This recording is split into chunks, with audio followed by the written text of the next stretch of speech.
Hello, boys and girls, lads and lassies, and welcome back to another Saturday Night Let Talk Geeky. And with us tonight, we have got Kelly Inch, Roman of the Empire. Hello. And Hello. Our co-host, Archer Collin. Hello. Ooh, co-host promotion. Yes, I'm actually trying to get it so we're actually go around and people know who's here. Because I do realise I just go, hi everybody, what do you did? And that's it. People are going, that's okay if the people know us, but I realise not everybody knows us. Oh, okay. Oh. I know. So, hello. And Julie, I've been rewatching Death in Paradise. I rewatched season 9, 10, and 11, which I realised I had watched. Okay. And I'm just counting to the end of 11. I'm just about to start 12. Okay. Well, I did watch the new episode last night. Did you see it, Colin? I did. I saw it this afternoon, and I then followed it on with Beyond Paradise. Okay. Yeah, I'm going to actually get them after I've watched the season 12 of Death in Paradise. Oh, Roman, it's great. It's a typical Brit. I'm so sure. Much So I've not seen it, but I'm assuming it's a murder mystery set in a tropical setting. It's set in the Barbados Because San Maria Guadeloupe. Island. It's filmed in Guadeloupe, but it doesn't take place on Guadeloupe. It takes place in a fictional island called Sainte Marie. Are there any British shows that are, let's say, not murder mysteries? No. Yes. Accepted. Doctor Who. It's a mystery that they got away with the murder of season 13. Well, yeah. But anyway, I did say we weren't going to talk about it until next week. A lot of shows are murder mysteries, admittedly. Yeah. I don't think I've watched anything on BritBox that isn't a murder mystery. I know classic Who is on there, but I'm. Have you seen any of the panel shows? What was that, Julie? Any of the panel shows like QI or 8 out of 10 Cats or 8 out of 10 Cats Does Countdown? You're making things up right now. No, I'm not. No, she's not. Funny If you as want hell. to watch something fun, a quiz, QI. Oh, QI is brilliant. At the early stuff, I would stop about season with Stephen, 14. With Stephen Just Fry? watch Stephen Fry. Yeah. Stephen Fry is Stephen Fry's a genius. amazing. Sandy Toynbee I like, but I think she's just not got the same personality as Stephen. No. Nobody. Well, she hasn't. No. The man's a treasure. I watched it as soon as Stephen left. I started watching onwards, and I just couldn't get into it. I still watch it. I like Sandy Toynbee, but I just don't think she's got the same personality. And she is an intelligent woman, but I don't think anybody's as intelligent as Stephen Fry. Well, I remember her saying that she used to get gigs on news shows and the rest of it because she's the only person they knew who had studied Islamic culture and the law, I think it was, at university. So when they got any of these things about Islam and legal things and the rest of it, she always used to get pulled on as someone who had a background in it. Interesting. It was certainly something like that. I'm not sure it was exactly that. She did a Big Finish story. I don't remember which one, but she's actually been in a Big Finish Doctor Who story. And she was raised in the US. So apparently her English accent is affected. Is she not Norwegian as well? Or She was raised in the US. I think her father was either in the diplomatic corps. Icelandic or something, isn't she? I think. Yes. Something like that. But she was raised in New York. Yep. And she has been on Time Team. Yes, I remember that. She did a guest host. So she did. But I like her, but I don't think she suits QI. Stephen should have done it right until the very, very, very end. QI could have been 26 seasons because that's what they were planning, one for every letter of the alphabet. Right. What are they going to do now that they're up to Q? R? I don't know. I haven't seen it in a while. I must admit. I don't think it will finish, but I'm telling you, Roman, I've got the first season on DVD, and it's hilarious. Danish, yeah, sorry. The first season. What is the premise of this show? The premise of it is quite interesting facts. Like, for instance, how many moons are there? Right? If you say one, there's always a because that's an obvious answer. Klaxon, which is not really a klaxon. It's not a klaxon, but it's not and it basically you lose points, but the points you get are not always the points you think you're getting because they don't actually tell you the points. They only tell you who wins or loses at the end. Because it's all about weird facts and stuff like that, things you may know or not know, and it's just one of those things. And then they tell you things, but they'll also go back and correct themselves, say things like a guest on and say, oh, by the way, 3 seasons ago when we asked you how many moons and you said one and we got the klaxon and we deducted points from you. Well, actually, the point, we found out recently that the answer you gave was actually right, so we'll give you all the points back. And do things like that. It's just weird. Yeah. And they're always, Alan Davis, who was in Jonathan Creek, is another mystery. That's true. Well, goes without saying. Alan Davis is always the foil to Stephen Fry, and initially Alan says he was going to quit because he felt as if he was stupid at this quiz, and everybody told him, "Listen, that's what people like about you because they feel you're doing the things that they would do." So they feel you are the everyman. Yeah. But it's the first season they would hold up cards and go, oh, well, you got it wrong. And it would literally, Stephen Fry would have a load of cards of all the words they've been expecting, the answers they were expecting, which were wrong, but everybody assumes are right. So, but as it goes on, as season 2 onwards, they've got a big screen behind them with the klaxons and stuff like that. It is, the first seasons are hilariously funny because some of the questions you would think, I know the answer to that one. And it turns out the answer is wrong. Well, I mean, it's not only that. Yeah, sorry. Not only that, but I mean, because Stephen Fry is such an erudite, well-educated, an intelligent person, he just interrupts things off the cuff. I mean, I remember there was one where they're saying, they saying things West written, and I think it's Alan Davidson says, next thing you tell us, you tell us the world's not a sphere, world's not round. And he says, well, actually it's not, of course, it's an oblate spheroid because it's wider at the equator than the poles. That's some of the best things that Stephen Fry particularly will slap him with something like that, some little fact like that.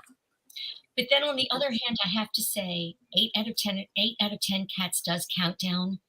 Is pee in your pants funny?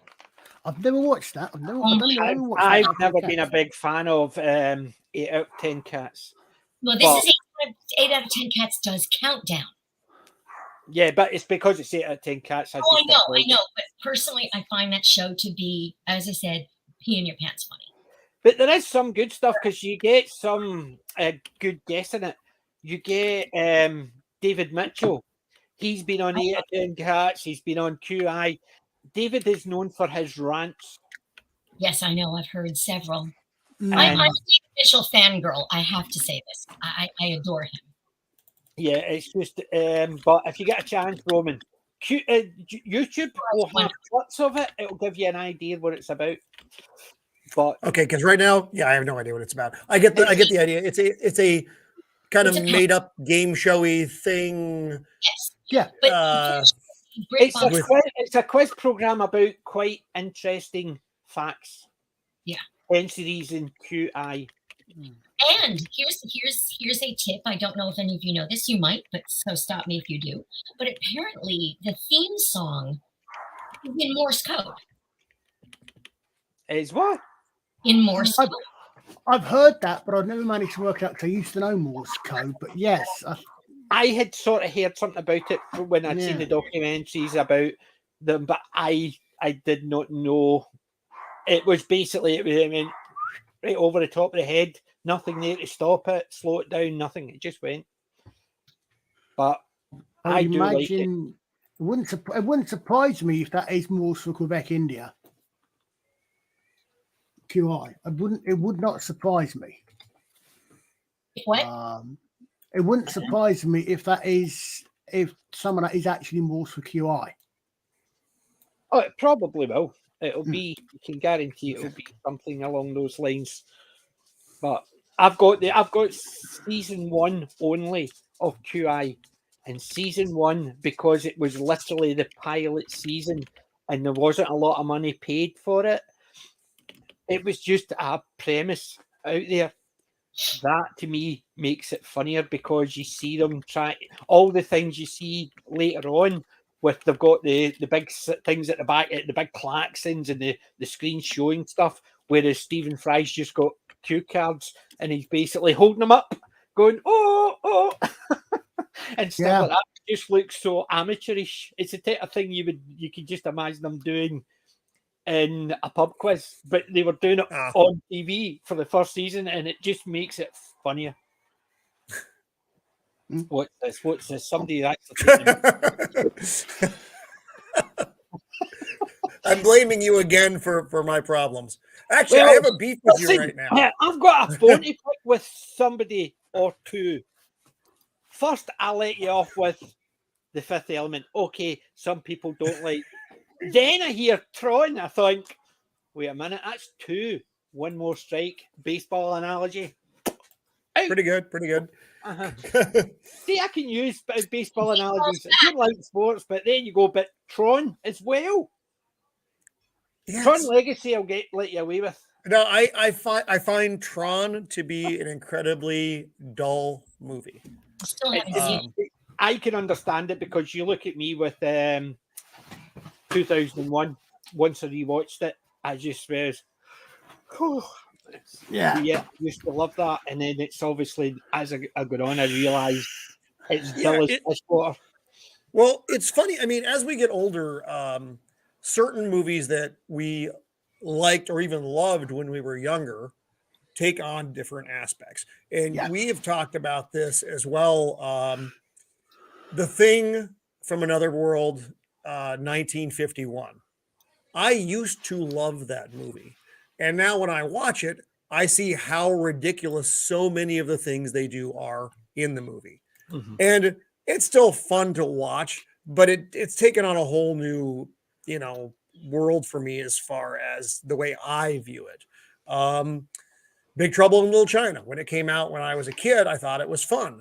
Watching it as an adult, I can't stand the movie. Everybody on the panel the other night was beating me up. They're like, I was laughing because you had to dig a stop or my mum will shoot. And I actually find that an interesting, fun movie because you don't expect Sylvester Stallone to be standing there in a nappy shouting at his mum, Estelle Getty. No, mum. You know what I mean? But to me, that is just humorous. I'm not a comedy guy. I like some comedy. My list of comedies that I enjoy is exceedingly small. I am really more, full on sci-fi, horror, action with some drama and even less comedy. No, I'm the opposite. I love comedy. I love sci-fi. I love fantasy. And if they sort of merge them, I enjoy that a bit more. Ice Pirates is one of my Princess favorite. Bride. Ice Pirates. I remember Ice Pirates, but I remember it fondly. If I watch it again, I probably won't. I watched it, and it holds up for the cheap, zany humor. Which you knew it was. It is. It was. We could have made that here in the of the Empire Studios with a couple of hats and Alex's lightsaber. That would have been. Yeah, that's the thing. But you don't go and expect that. 2001: A Space Odyssey. Thinking about it in the past, the visuals and stuff like that, the music, you were sitting there thinking, "Oh, I really love that." And then you watch it and you think, "Yeah, the visuals are absolutely stunning. Yeah, the music's absolutely stunning." But the pacing is 5 minutes from the guy going from there to there, breathing all the way to get there, and you're sitting there thinking, That's classic Kubrick, though. Really, and it's things like that. Whereas Ice Pirates, you know how it looks. They didn't actually. It just do. PJ's comparing 2001: A Space Odyssey to Ice Pirates. Yeah. The reason I was comparing them is the two of them have got the differences are one of them you knew exactly what you were getting. Ice Pirates. So as you rewatch it, you can't turn around and say, well, I remember it very differently and very fondly. It was just zany, silly, cheap made, and it looked it. 2001, you have these images of the visuals, the music, the apes, the monolith. But when you're watching it, the story part just goes because that's all it is. And I would say the difference is the two of them don't hold up after rewatching later on because one, you know what you're getting. Is from the very first do you think with 2001? Because I'm in partial agreement with you on 2001. I'm not in full agreement with you on it because I'm rarely in full agreement with you about anything, and I still have to yell at you about something after we get on with all of this. I like the build up in 2001. I like that beginning with the apes. And I actually like it when I forget the character's name, but you'll have to forgive me. I'm 100 years old. Floyd goes to the space station. I enjoy all of that. But once you actually get to Discovery and you're doing that portion of things, man, it does slow down. Visually, it's still stunning. I think the end of the movie is really weird, and I'm probably just not smart enough to understand it. But I like parts of the movie way better than others. I actually, as a movie, as a beginning to end movie, I like 2010 far better. Yes. I love 2001 the beginning, right up until it throws up the bone. At that point, I could actually put it on fast forward and not lose anything. Yeah. I think the biggest problem I think with 2001, with rewatching 2001, or perhaps even for modernish audiences watching it for the first time, is that you can't go into 2001 cold. You just cannot do it. It is such a well-known, such an iconic movie. Everyone's heard about it. Everyone has got preconceptions of it, even if they've never seen it. So you go into it, you've got expectations. And your expectations are this high-arty thing, and it's not going to live up to it because, as we said, it is not a fast-paced story. What there is of it is a very slow story indeed. Yeah. Zach Spring, he's like hot take on 2010. Yes, and I do want to say Zach and Jacob Ironside who are out there as well. Hi, fellas. I think, and this is what I just replied. 2010 or 2001. We'll go back to 2001. There's you and Colin, you're 100% right. You got to go into that. It's an overthink movie. There are aspects of it that you can't just take at face value, and you know that when you're watching it because a lot of it isn't actually happening the way you're seeing it. It's the way that Dave is perceiving it. Well, that's fine. But if I just want to sit, drink beer, and have popcorn and watch a movie, 2010 is the movie for me because it just is. I don't have to really think about. And I know it sounds like a simple freaking ape because I'm largely a simple freaking ape. Oh, hey, Shield Wall. So highbrow movies are fun in their own way, but you have to be prepared for them or on a mind-altering substance when you're watching the movie, so you can just be part of the experience. I was not last time I watched 2001, and it was just like, oh, okay, this is visually stunning, great soundtrack. The robot thing is funny. But yeah, so 2010. Another movie in similar vein, similar, not same, is Close Encounters of the Third Kind. Yes, for me, definitely. it's a not dissimilar experience, although it's not very highbrow. It's just slow and long. But the concepts, you know, again, the effects are fantastic, especially for the day. You have good casting. The soundtrack is wonderful. Remember the disco version of the Close Encounters theme? Everybody heard that back when we were young. It was cool. But man, not 2001 of Close Encounters. I've confused myself now. But anyway, trying to watch Close Encounters, just go to sleep. You could just go to bed. You'll wake up. There'll be a spaceship. See, I agree with you to an extent, but I think mine's are the opposite. 2010, that's the part you can go to sleep and it's not important.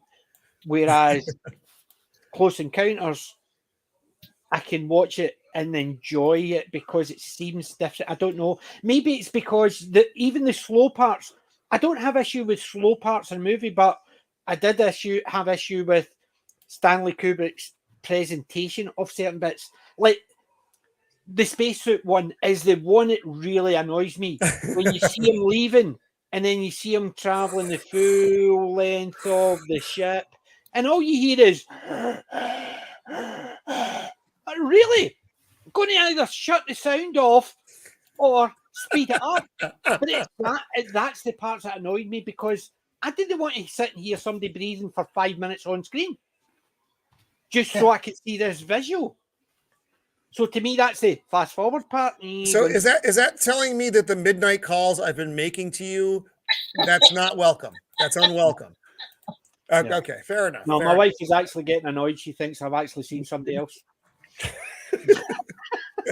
I just thought, I basically,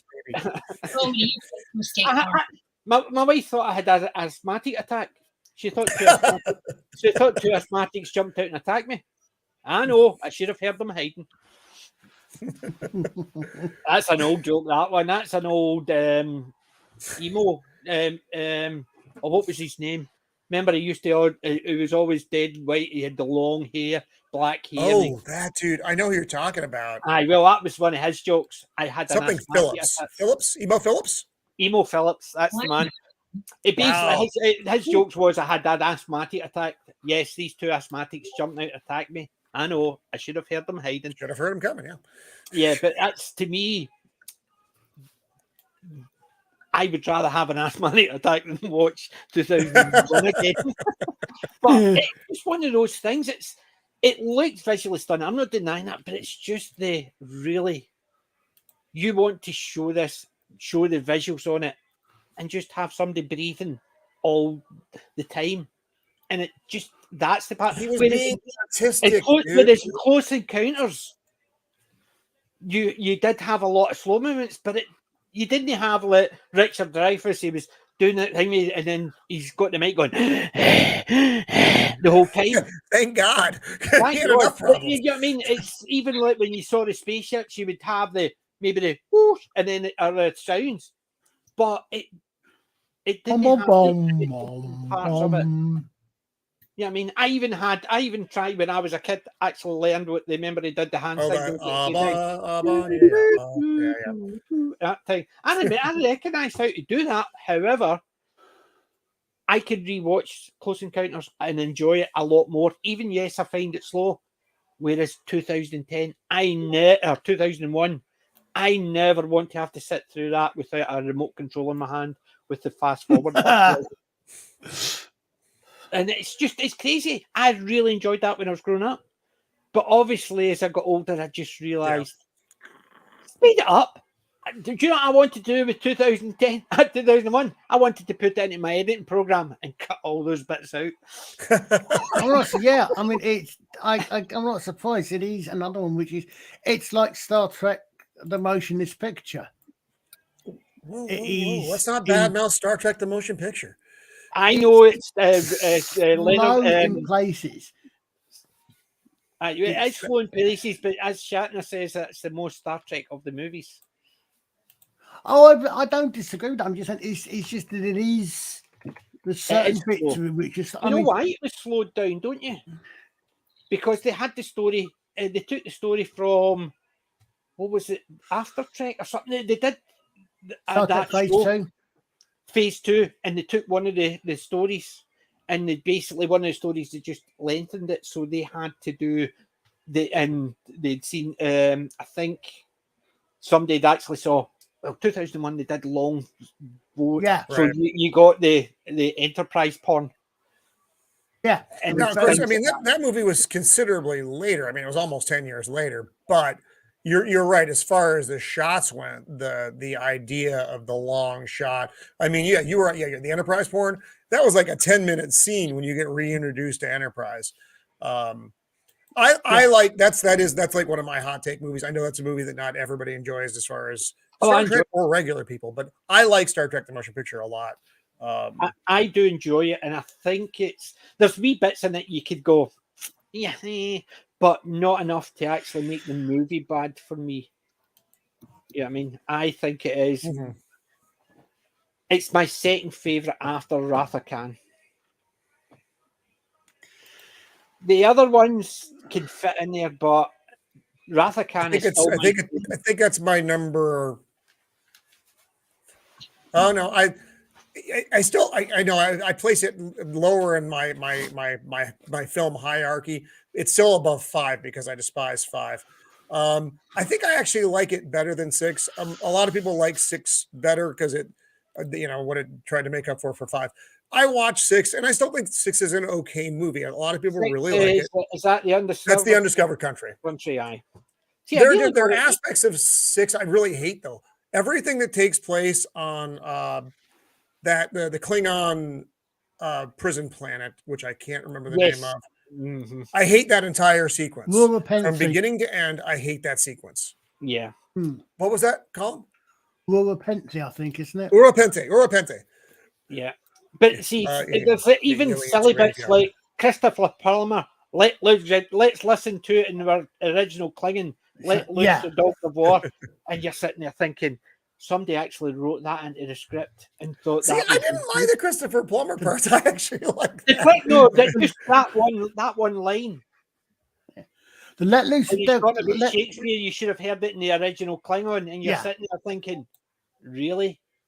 Yeah, they're saying that Shakespeare was copied from Klingon.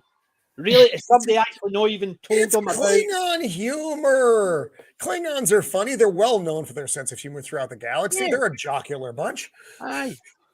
They are laughing as they're stabbing you with their whatever that thing is. The bat'leth is the big goofing one, but the bat'leth looks like actually a boomerang that somebody's trying to straighten out and put spikes on. But I must admit, in all fairness, if I had a choice of TV weapons, the bat'leth looks cool. It might be impractical as hell. It is very impractical. I was just thinking that's an incredibly impractical weapon. Yeah, but as a wall hanger, it looks cool. True. Yes. So I've got a couple of ideas of what weapons I want to add to my lawgiver. Oh God, I can't add any more until I get some expansion of the Studio of the Empire. I'm limited to things of the size behind me. There are other things I'd like to get, but I simply cannot. I can't add more out here. Well, I'm actually just max capacity rearranging. As I said, I've rearranged that. At one point, I want to see this bit here, that whole top, that shelf. I plan to move that whole shelf because I've got an idea of something I want there. It'll take me a while to find somewhere it does it. In the States, you would be able to get it like that. Over here, you need to get it needs to be done in a particular way. I have seen them, and at the time, about 5 years ago, I wanted one, but I thought £180. It's a wee bit expensive just for an ornament. Now they're about £260. Oh no! And I'm sitting there thinking, yeah, I could probably afford that for the ornament. But it's an ornament for something I've always wanted. And I ain't going to mention it because if I do get it, I'm going to actually display that one. And I'm actually been looking. So I have. But it's just getting it. And some of the places I see, they do make them, but they won't post them out to you. you can only pick them up at conventions. And it's what conventions they go to. Getting one that comes up to the UK, up to Scotland, it's harder because they have to be at that convention, or else you have to travel all the way down to get to it. So it's things like that, and there's something specifically I want to get. And there's a couple of things I've got a chance to. I've not even got the opportunity to show you, but I'll tell you about this. Right, one of my my wife's friends, the lady does prints orders of service, and her son does 3D printing figures. Right? Wow. And I've seen 3D printing figures before. Some of them are really good. Some of them are the person who deals with them just does the basics. This guy's stuff is amazing. He's got it pristine. You don't see the lines on it, the join lines, and he made 2 Yorkies for my wife. So he did. Oh wow! They stood about that height, and my wife showed us them, and I as soon as I picked them up, I knew they were 3D printed, and that was the only reason I knew they were 3D printed, because they were 3D, so light. 3D printed bars of chocolate. Yes, 2 Yorkies, not for girls, but the thing is, he'll not understand. There used to be an advert for Yorkies chocolate, and it used to, on the side of it, it says "not for girls." Surprise, surprise, that actually was seen a few years later as really bad. Don't know why. But the thing is, as soon as I lifted these up, I knew they were 3D printed, but that was the only way I could tell they were 3D printed, because the detail on them, they were all sanded out, they were perfectly done. And I had said to my wife, "Do you think he does commissions?" She says, "Ask him." So there's a couple of things I'm wanting them to see if I can get commissioned to be 3D printed. There's another creator out there, Brightest Day. I don't know if you've seen his stuff, but he's making the Green Lantern armor from Kingdom Come, the comic book. And he's got it. It's piece at a time are coming. He's already made the sword, and now he's making his armor pieces. And I'm really excited to see what that looks like when he finally brings it together. Because you look at Quarter Black, he did with these Judge Red helmet. That was 3D printed. What helmet? The Judge Red. That helmet. Oh, really? Quarter Black did one that's 3D printed and organized it and done it all and did a build. Oh, I didn't see it. Yeah, it was. I think it was last year, maybe a year and a half ago. Okay. I sat and watched it because it's Judge Dredd. Right, yeah. So I sat and watched them, and basically 3D printed it in sections, sanded it all, and organized it, and it looks really good. So it did, and that's 3D printed, and it looks amazing. But this guy did these 2 wee Yorkies, and he did 2 wee key rings with the Yorkie heads as well, and they're amazing detail. They're nice and sandy. There's no rough edges. None of the lines that you see in some when he's done it so well. And I'm looking to see if he'll do a couple of sci-fi things. So if I can get them, I'm going to actually send them. I need this. I need this. I need this. I need this. I need this. I need this. Anybody got another hand? And this and this and that. And there is a few things that I've been looking at to purchase them. But they either come in resin and they're expensive, or you can get them 3D printed. But I've seen the pictures of the 3D print. You can tell that they're 3D printed. Whereas these Yorkies, you can't tell except for the weight. Have you seen the Hasbro Plus line where you can get basically your head on a superhero body? No, I've not. They're like $80, $60 to $80. And I haven't done it. I really want to do it because nerd. Well, I was in a comic. I was at a Comic-Con, and they were doing 3D prints, not prints of you, a 3D scanner of you, and then see the crystal blocks. I have one. You would have the center that's actually got the laser etched 3D image in it. I had one of those done for my mum of me because I had my photo taken donkeys years and years ago. And the problem was I had it done when I was working at Legoland. And part of the problem was I had it done and I had it done with my hat on. Well, that's the thing. It couldn't I had do the hat. I had to have it done without the hat on because otherwise it just couldn't render the because they couldn't render the face. Yeah. Well, I had my Tom Baker outfit on and I wanted it done with the hat on, and they said to me, "You can't do it with the hat on." Give me 1 second. And I thought, "Yep," and I just thought, "Nah, I would rather get it done of something else. I would rather me dressed as maybe Rimmer or something like that, rather than Tom Baker with a scarf without the hat on, because I don't want to wear a wig so I can get it done because that's not me."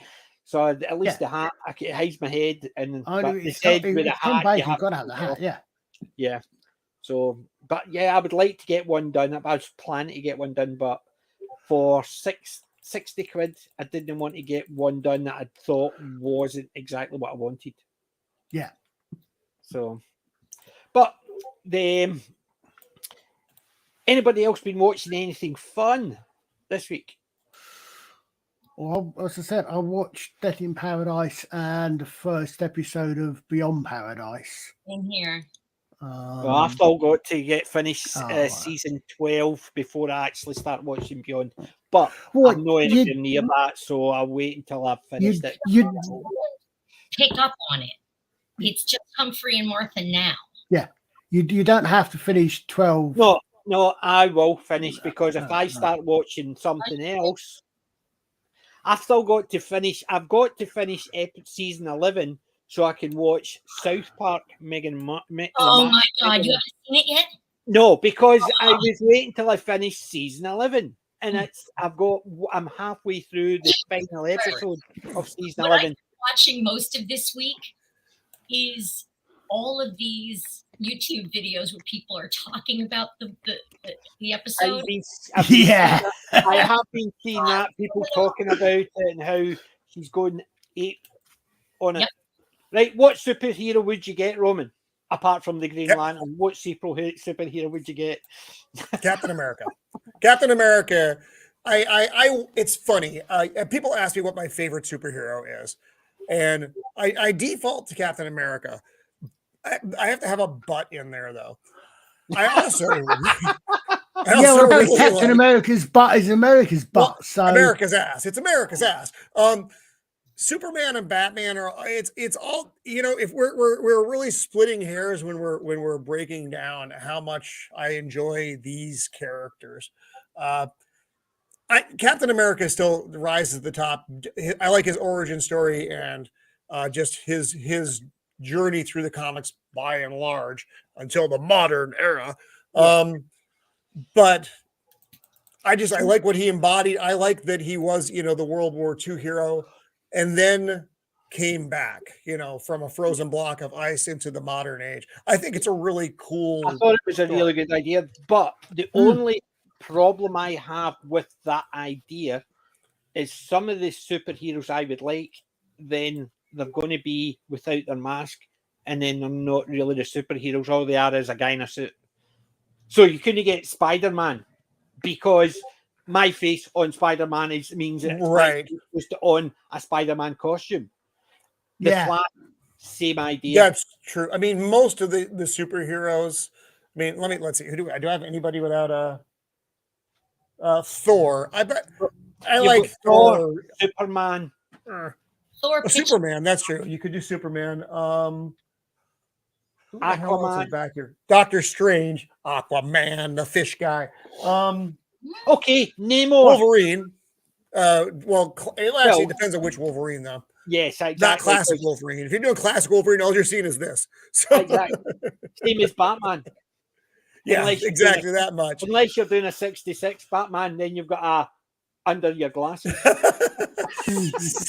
You know how I feel about that. Adam West.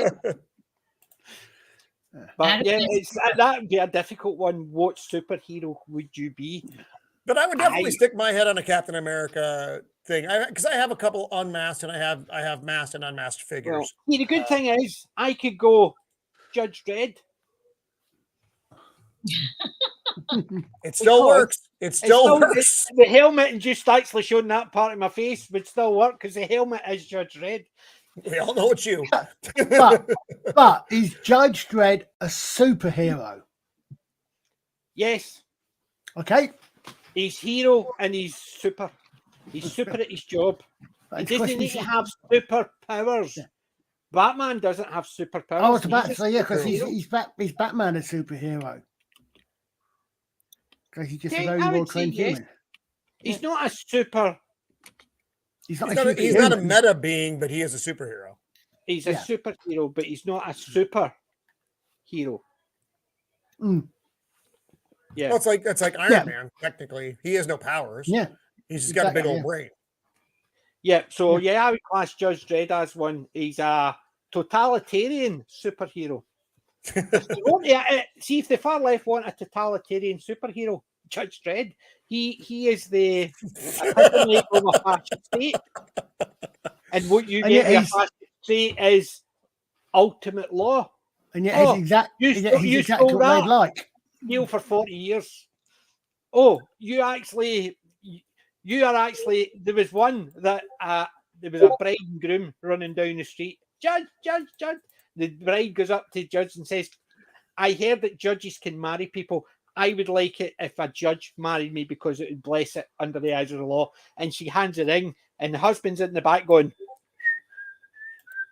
and the judge looks at the ring and says, oh, this was stolen. Both of you are under arrest. Even arrested the bride who didn't know because she received stolen property. To me, that shows the totalitarian regime. It is a funny story. She thinks she's been nice. She would like the law to bless her wedding. And they arrest her because he stole the wedding ring. And she didn't know about it, but she received stolen property. So she gets arrested as well. And to me, if the left want actually a totalitarian superhero, there's Judge Dredd for you. It will show you exactly what you're getting. The ironic thing is that's exactly the sort of state that they'd like. You misgendered him, 20 years to accuse. But the thing is, they would turn around and say, oh, you sprayed that on his house, even though you think he misgendered it. Well, both of you are going to jail because vandalism and misgendering. So I'll arrest you both. You're protesting. That's against the law and that's disturbing the peace. Everybody would get arrested. That's the thing. Yeah. The problem with Judge Dredd is he's too masculine, though.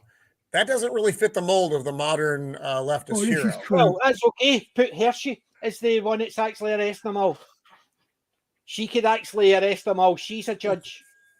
And she's a judge that some of the other junior judges are scared of because she's just so good at her job, like Dredd. But believe it or not, she's female. And she's a judge who doesn't put up with crap from anybody. And if they want, there's Judge Giant, who is a coloured judge, who Judge Dredd respects as well. Yeah. Who arrested his parents for murder, and because they wouldn't tell him the truth, he ended up putting them away for 27 years instead of 15. Because he says, tell me or else I'm going to add a year every time I ask you. So he says, tell me. Then eventually says 15, 16, 17, 18. And he just kept adding years. And eventually says, okay, we'll tell you. It's 27 years ago. And they said, is Giant a pass? Judge says, too right. I just put his parents in prison for 27 years. He's a pass. In effect, he was total judge. And there you go. Years ago, you had female empowered, coloured empowered, and they were treated exactly the same as any of the other judges in it. Yes. Judge Silver, who was a chief judge, who was black as well, in the classic Judge Dredd comics. That couldn't possibly have existed, PJ. You're making that up. I know. But it just goes to show that Judge Dredd would be a perfect way for the political left, because he would just arrest everybody, them included. Yeah. And I would be okay with that. I prefer law and order against anything else. Well, there are I prefer order. However, I also don't prefer chaos. I like a society where everything just does what it's supposed to, and it's not It is neither chaos nor totalitarian, and that's what the world used to be more like. You don't want Judge Cal. No, Judge Cal. His assistant chief judge was Judge Fish, a fish in a bowl. He got annoyed with one of the judges because he had a wee Martin's uniform, and he had to walk about with a pair of boxers on. That was his uniform. No, he wasn't allowed to. And he decided that he wanted to make the city as crime-free as possible. So he sentenced the citizens to death. Every single one of them. That would do it. In alphabetical order. I think the dark judges did that. Wasn't that no, the dark judges did that as well. That was all life to death. Judge Cal decided he wanted to sentence. And he actually interviewed the very first one. He says, Aaron Arvar, what? That's an unusual name. Why did you get that name? He says, I changed it. I remember that. I was first in the phone book. He says, well, congratulations, you're first. Yeah, I remember that. Of course, you realise, of course, that unfortunately, you can no longer make a live action Judge Cal. Because the only person who could play Judge Cal will be John Hurt. Because you know who Judge Cal was based on, don't you? Yes, he was based on Caligula, which obviously... That's why he was Judge Cal. Yeah, but that's what Judge Cal. That's who it was based on, Judge Caligula, and it was basically in the SGS, the Special Justice Squad, which were the judges of the judges. Or Who Watches the Watchmen? Yeah. The SGS. Who Watches the Watchmen? Not a lot of people, apparently. I'm told it's a absolutely crap TV series. Oh, yeah. Thank God. Thank God they canceled Now, it. talking about crap movies. What?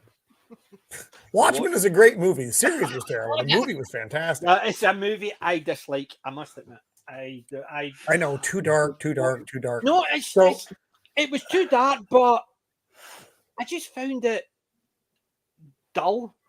I just thought, right, that's meant to be Batman, right, that's meant to be him, that's it. Yeah. And all I thought is somebody's copied it and decided to make their own movie and it's no as good. You didn't understand Watchmen at all. No. You didn't get it at all. No. Didn't get it at all. Like the guy with a cigar with a outfit who's meant to be a really nasty copy of Captain America. Nah, didn't like it at all. Thought it was dull as dishwater. I've watched it once and I've never watched it again. I got the book, which I showed you, and it's never been cracked open. It's things like this. So what I've been watching the last couple of days, shifting gears, are some of the DC animated features. Yesterday I watched, or is yesterday? Day before? It doesn't matter. You don't know out there, nor do you care. We'll call it yesterday. I watched Batman Year One, and the voice talents on that alone are really great. You have Bryan Cranston playing young Lieutenant Gordon. What's her name? Who played Starbuck? Katie Sackhoff. Katie Sackhoff is one of the detectives. You just have a lot, just like these names spattered through this animated feature, and it's just extremely well done. It's Batman Year One is a weird story anyway. But I never found any of the animated ones bad. The animated ones, even I enjoyed the Batman stories. Two I don't like. I don't like Justice League War. I don't like and the story itself is fine. It's the animation style on that one that really throws me off. Everybody looks too thuggish. They look dull, like they're just slightly less evolved. And I don't know why they changed up the animated style on that one, but they did. Whatever. And today, I'm not done with it yet, so I had to do other stuff, but I started watching The Dark Knight Returns, part one and two. I mean, it's a together thing anyway, but they did such a good job with pulling that stuff off the page and putting it in that feature. I think it's very underrated. I don't think a lot of people see these features, at least not enough people see these DC animated features. They're vastly superior to the live action films. Vastly superior. I must admit, I quite agree with that because I've got a couple of them on DVD, and with the exception of A Killing Joke. Killing Joke had there were parts of it that were good. There were parts of it that they didn't translate well from the comic. I'm not sure if that was really a good one to go with anyway. I know it's a super dark story. It's rated R comic. I mean, or a rated R animated feature, and it's for a reason. The material itself is it is what it is. Mm-hmm. What happens to Barbara is very dark. What happens to Commissioner Gordon is very dark.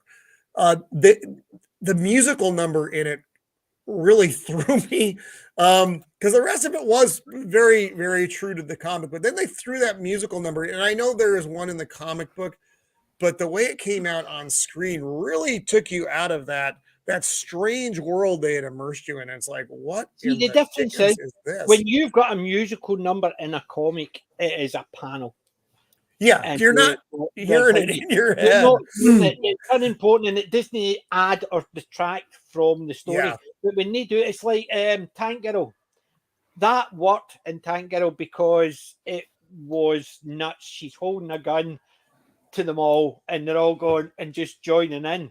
You can just imagine some psycho doing that, and people just want to survive joining in. But when you're doing it and it's meant to be a serious part of the movie, and you're sitting there thinking, "How the hell does this go?" I do agree. It doesn't work. It can just throw you out of it.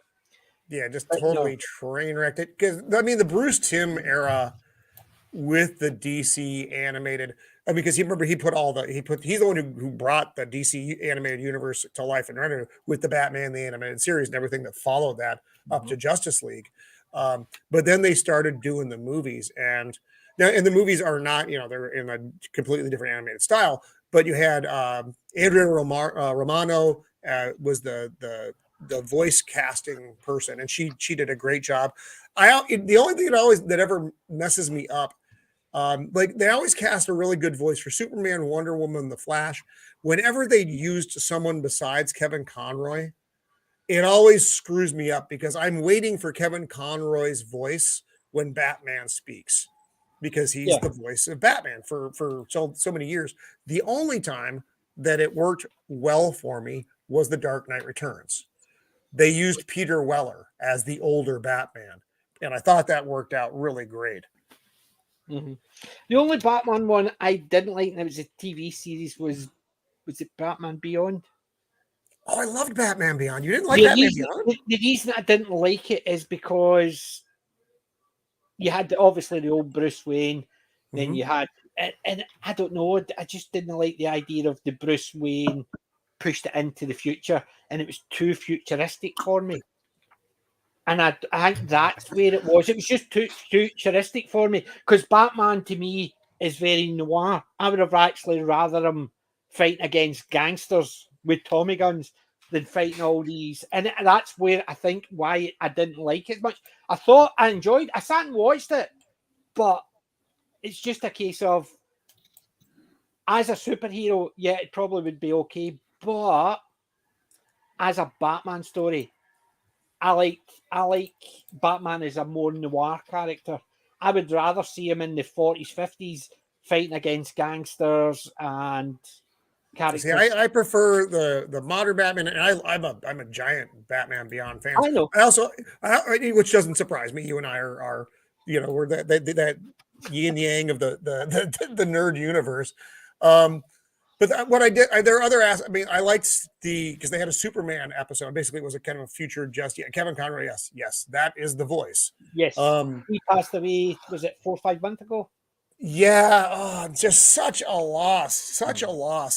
I think the last thing you're going to hear him on is, if I'm not mistaken, it's a video game, but I'm not 100% sure. But it's just that was unlike regular physical actors who are on the screen presenting their trade. Kevin Conroy as a voice actor, getting older didn't mean as much. You could have easily gotten another 10 or more years of his voice as Batman. Mm-hmm. And I don't want the AI version. Yes, I know that's out there. Please don't tell me that. No, that's like, as far as a character portrayal loss, Kevin Conroy is easily the biggest, I think, in the superhero genre. Chris Reeves as Superman was big in the day, but like any other actor, he would have been, he's limited by age. Kevin Conroy wasn't. He'd been playing that since the 90s. Well, you look at the Big Finish stuff. Tom Baker can keep going because his voice doesn't. It might mature, but you don't really notice the aging. So it's still recognizable as Tom Baker. That's the thing. You still know Tom Baker. Yeah, and I do agree. A character who is meant to be set at a particular age, as soon as the actors start looking older than that, then it starts failing. But the voice actors, yes, I quite agree. I think it could have worked. We're talking to you, Harrison Ford, by the way. Please stop making movies where you're supposed to be a younger character. Wait, well. Yes, I'll get those kids. He'll be. We're talking a Big Finish. What about Katie Manning? Katie Manning is still going in Big Finish, and right, but you can do it voicing, but you can't exactly. Yeah, that's what I'm saying. It's a big thing, isn't it? Mm-hmm. I mean, Tom Baker still plays. That's what it. Oh, thank you. Still plays, the Fourth Doctor, even though he looks like the curator, but he still plays the Fourth Doctor. Mm. And Katie Manning still plays Jo. Except in that one kill the doctor dies, whatever episode of Sarah Jane Adventures it was. Yeah. Plays the voice just like she was, supposedly when she was a kid. That's the one right there that I was talking about, PJ. That's the last of the Kevin Conroy. Right, so it's in Suicide Squad. It's a game. Squad. Yeah. Well, I've actually just got the I haven't listened to it yet. I'll sort it out yet. It's whatever the date is, Peter. It's too soon is the date for Indiana 5. Yeah. Hell Freezing Over. What I mean, I've actually just got. I haven't listened to it yet, but I've just got the new Big Finish with Katie Manning, where she's Jo Jones. I heard about that, but I haven't heard meeting the Third Doctor.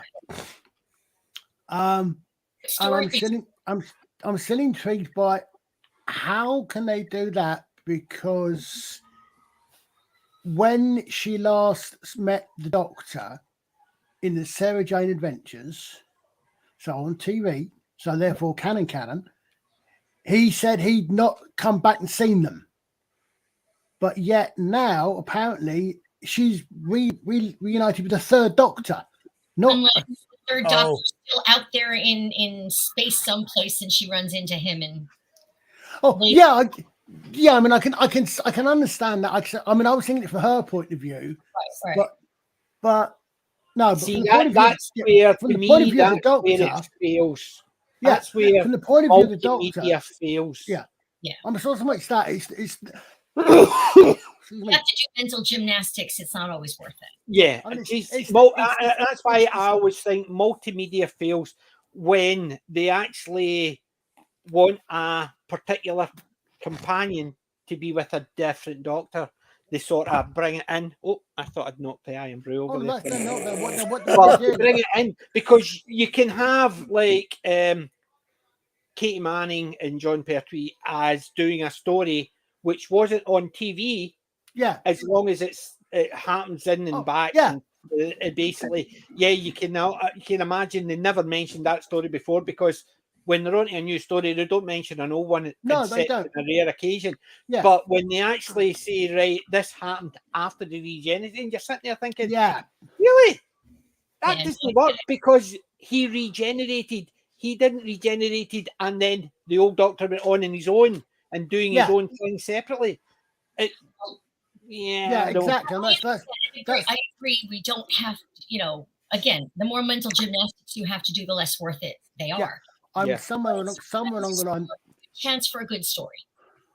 I mean, they sort it out. The only way I think it works, I did it quite cleverly with Doctor Who, is where they say that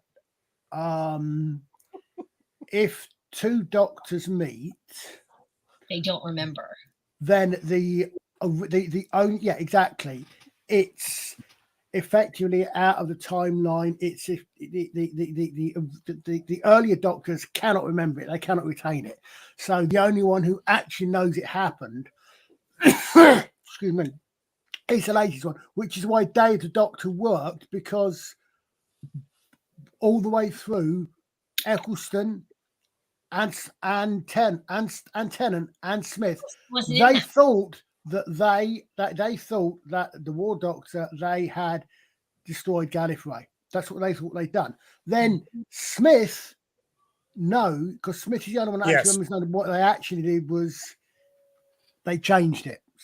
That's when the change comes in. Although even that's a little bit confusing. I'm thinking, if they changed it, then they didn't do it in the first place. So that's no. See, I quite agree with the Apollyon. Basically, everyone enjoys a huge retcon, right? No, they retconned it.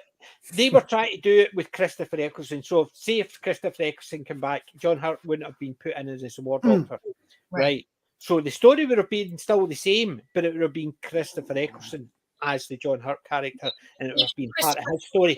And to me, all they were doing was retconning what they set up, because they wanted him to be. They didn't want him to be backwards and forwards Gallifrey. So they says, "Our war destroyed it, so now he's on his own, so he has to do." And then somebody says, "But we really need to bring them back." Okay, let's retcon. And then they retconned it. They could have actually just had it like Superman. They could have had the City of Kendor. They could have had a Time Lord in a bubble universe.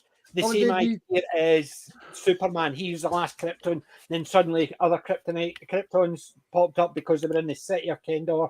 They get out. They were in the Phantom Zone. They get out.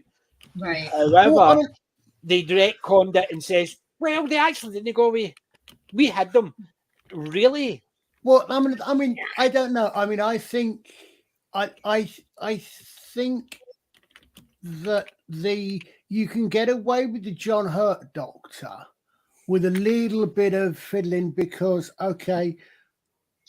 we've got a massive great gap. You've got. It should have been Paul McGann if they. It should have been. Actually, I would agree with that. It should have been Paul McGann. Then you could have had the story the same way, because Paul McGann should have got.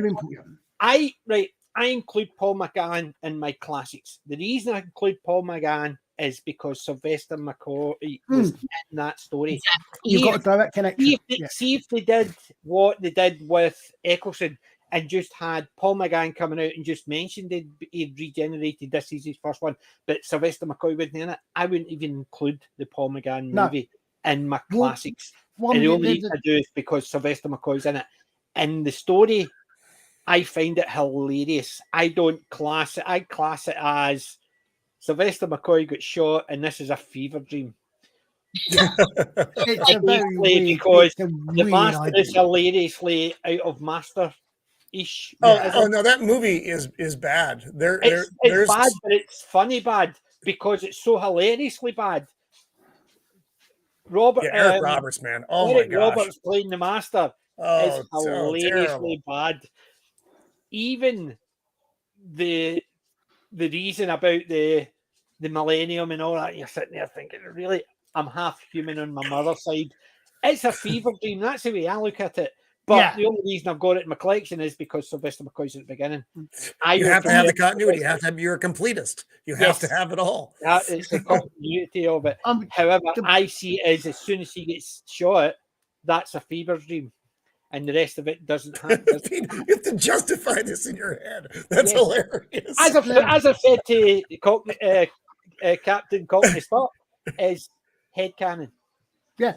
Well, I mean, I can justify James Bond in headcanon.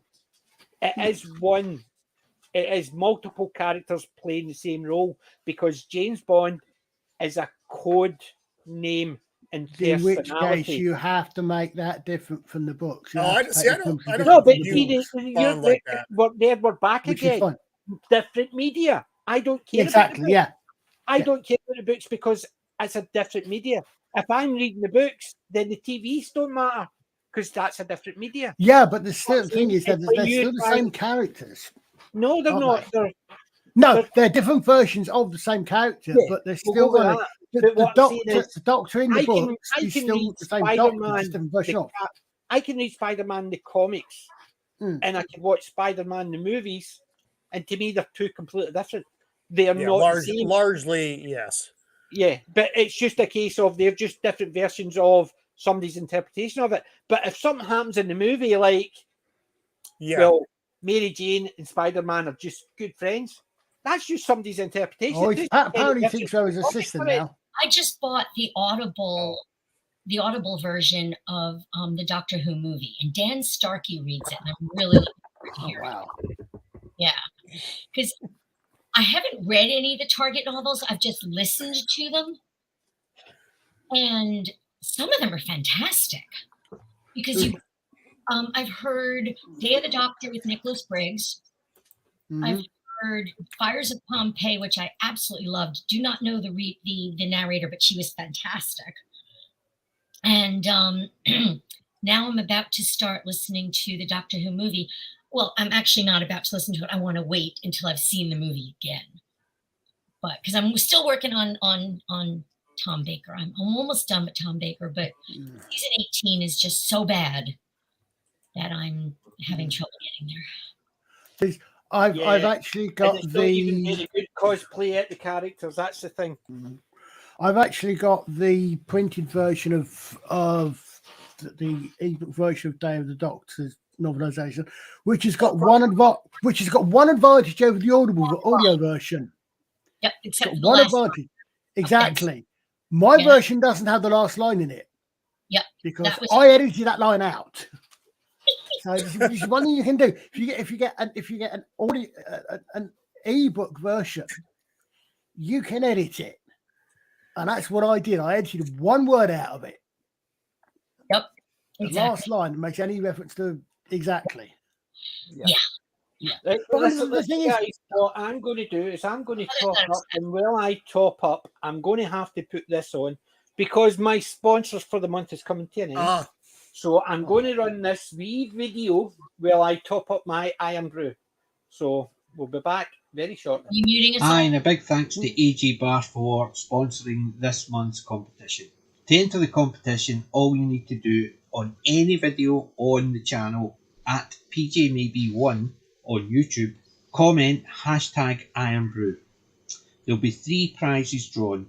The first prize is from my own collection, a Barr's Irn-Bru Iron Man poster, A4 size. The next 2 prizes will be a medium t-shirt, a keyring, and a sticker for your car window or the house window, whatever you want. Big thanks to AG Barr for sponsoring this, and remember, don't be a fanny and enter the competition. Now back to the show. Yay! I thought I would pop it in because I needed to top up my Irn-Bru. Fair enough. So, and it's coming to the end. So remember, boys and girls, lads and lassies, in the comment or in the video on the month of February, put in #Irn-Bru. Appion, you've misspelt the word leg end. There's supposed to be space in there. She's a leg end. I mean, how much things. And he misspelled leg. Leg is spelled BELL. Well, yes, exactly. No, they're useful. And I mean, the thing is, with the War Doctor, I don't know why. I always assumed, I always read Eccleston's Doctor as newly regenerated. So I never thought Eccleston had fought the Time War. I thought that, as I understood it, it would have been McGann that fought the Time War. Now, I had to be quite honest. yes, PJ. yes, Eccleston. My wife supplied it up. To be honest, yes, of course, in every way but one, McGann should have been the War Doctor. The one way in which McGann should not have been the War Doctor is if McGann had been the War Doctor, we would not have had John Hurt. Yes. Well, that's why I just And said John, I think the doctor only worked because it was John Hurt. yes. Yeah. And I can't really complain because see there. Yeah. Yeah. That's a John Hurt figure. Okay. I've got them in my collection, and the reason I've got them in my collection is I was given them as a gift. Because most people, when I'm buying for myself, it's all classic. Occasionally, I get gifts, and I don't give my gifts away, so they get displayed the same as any.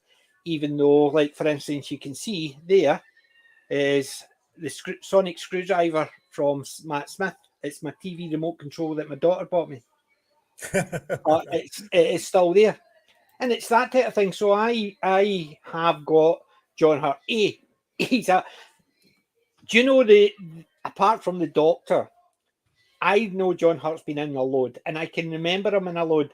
But do you know the one it always pops out every time I see John Hurt? I suspect the same reason why I was so bloody excited when I thought, oh my God, Derek Jacob is the master. Yeah, but do you know what part?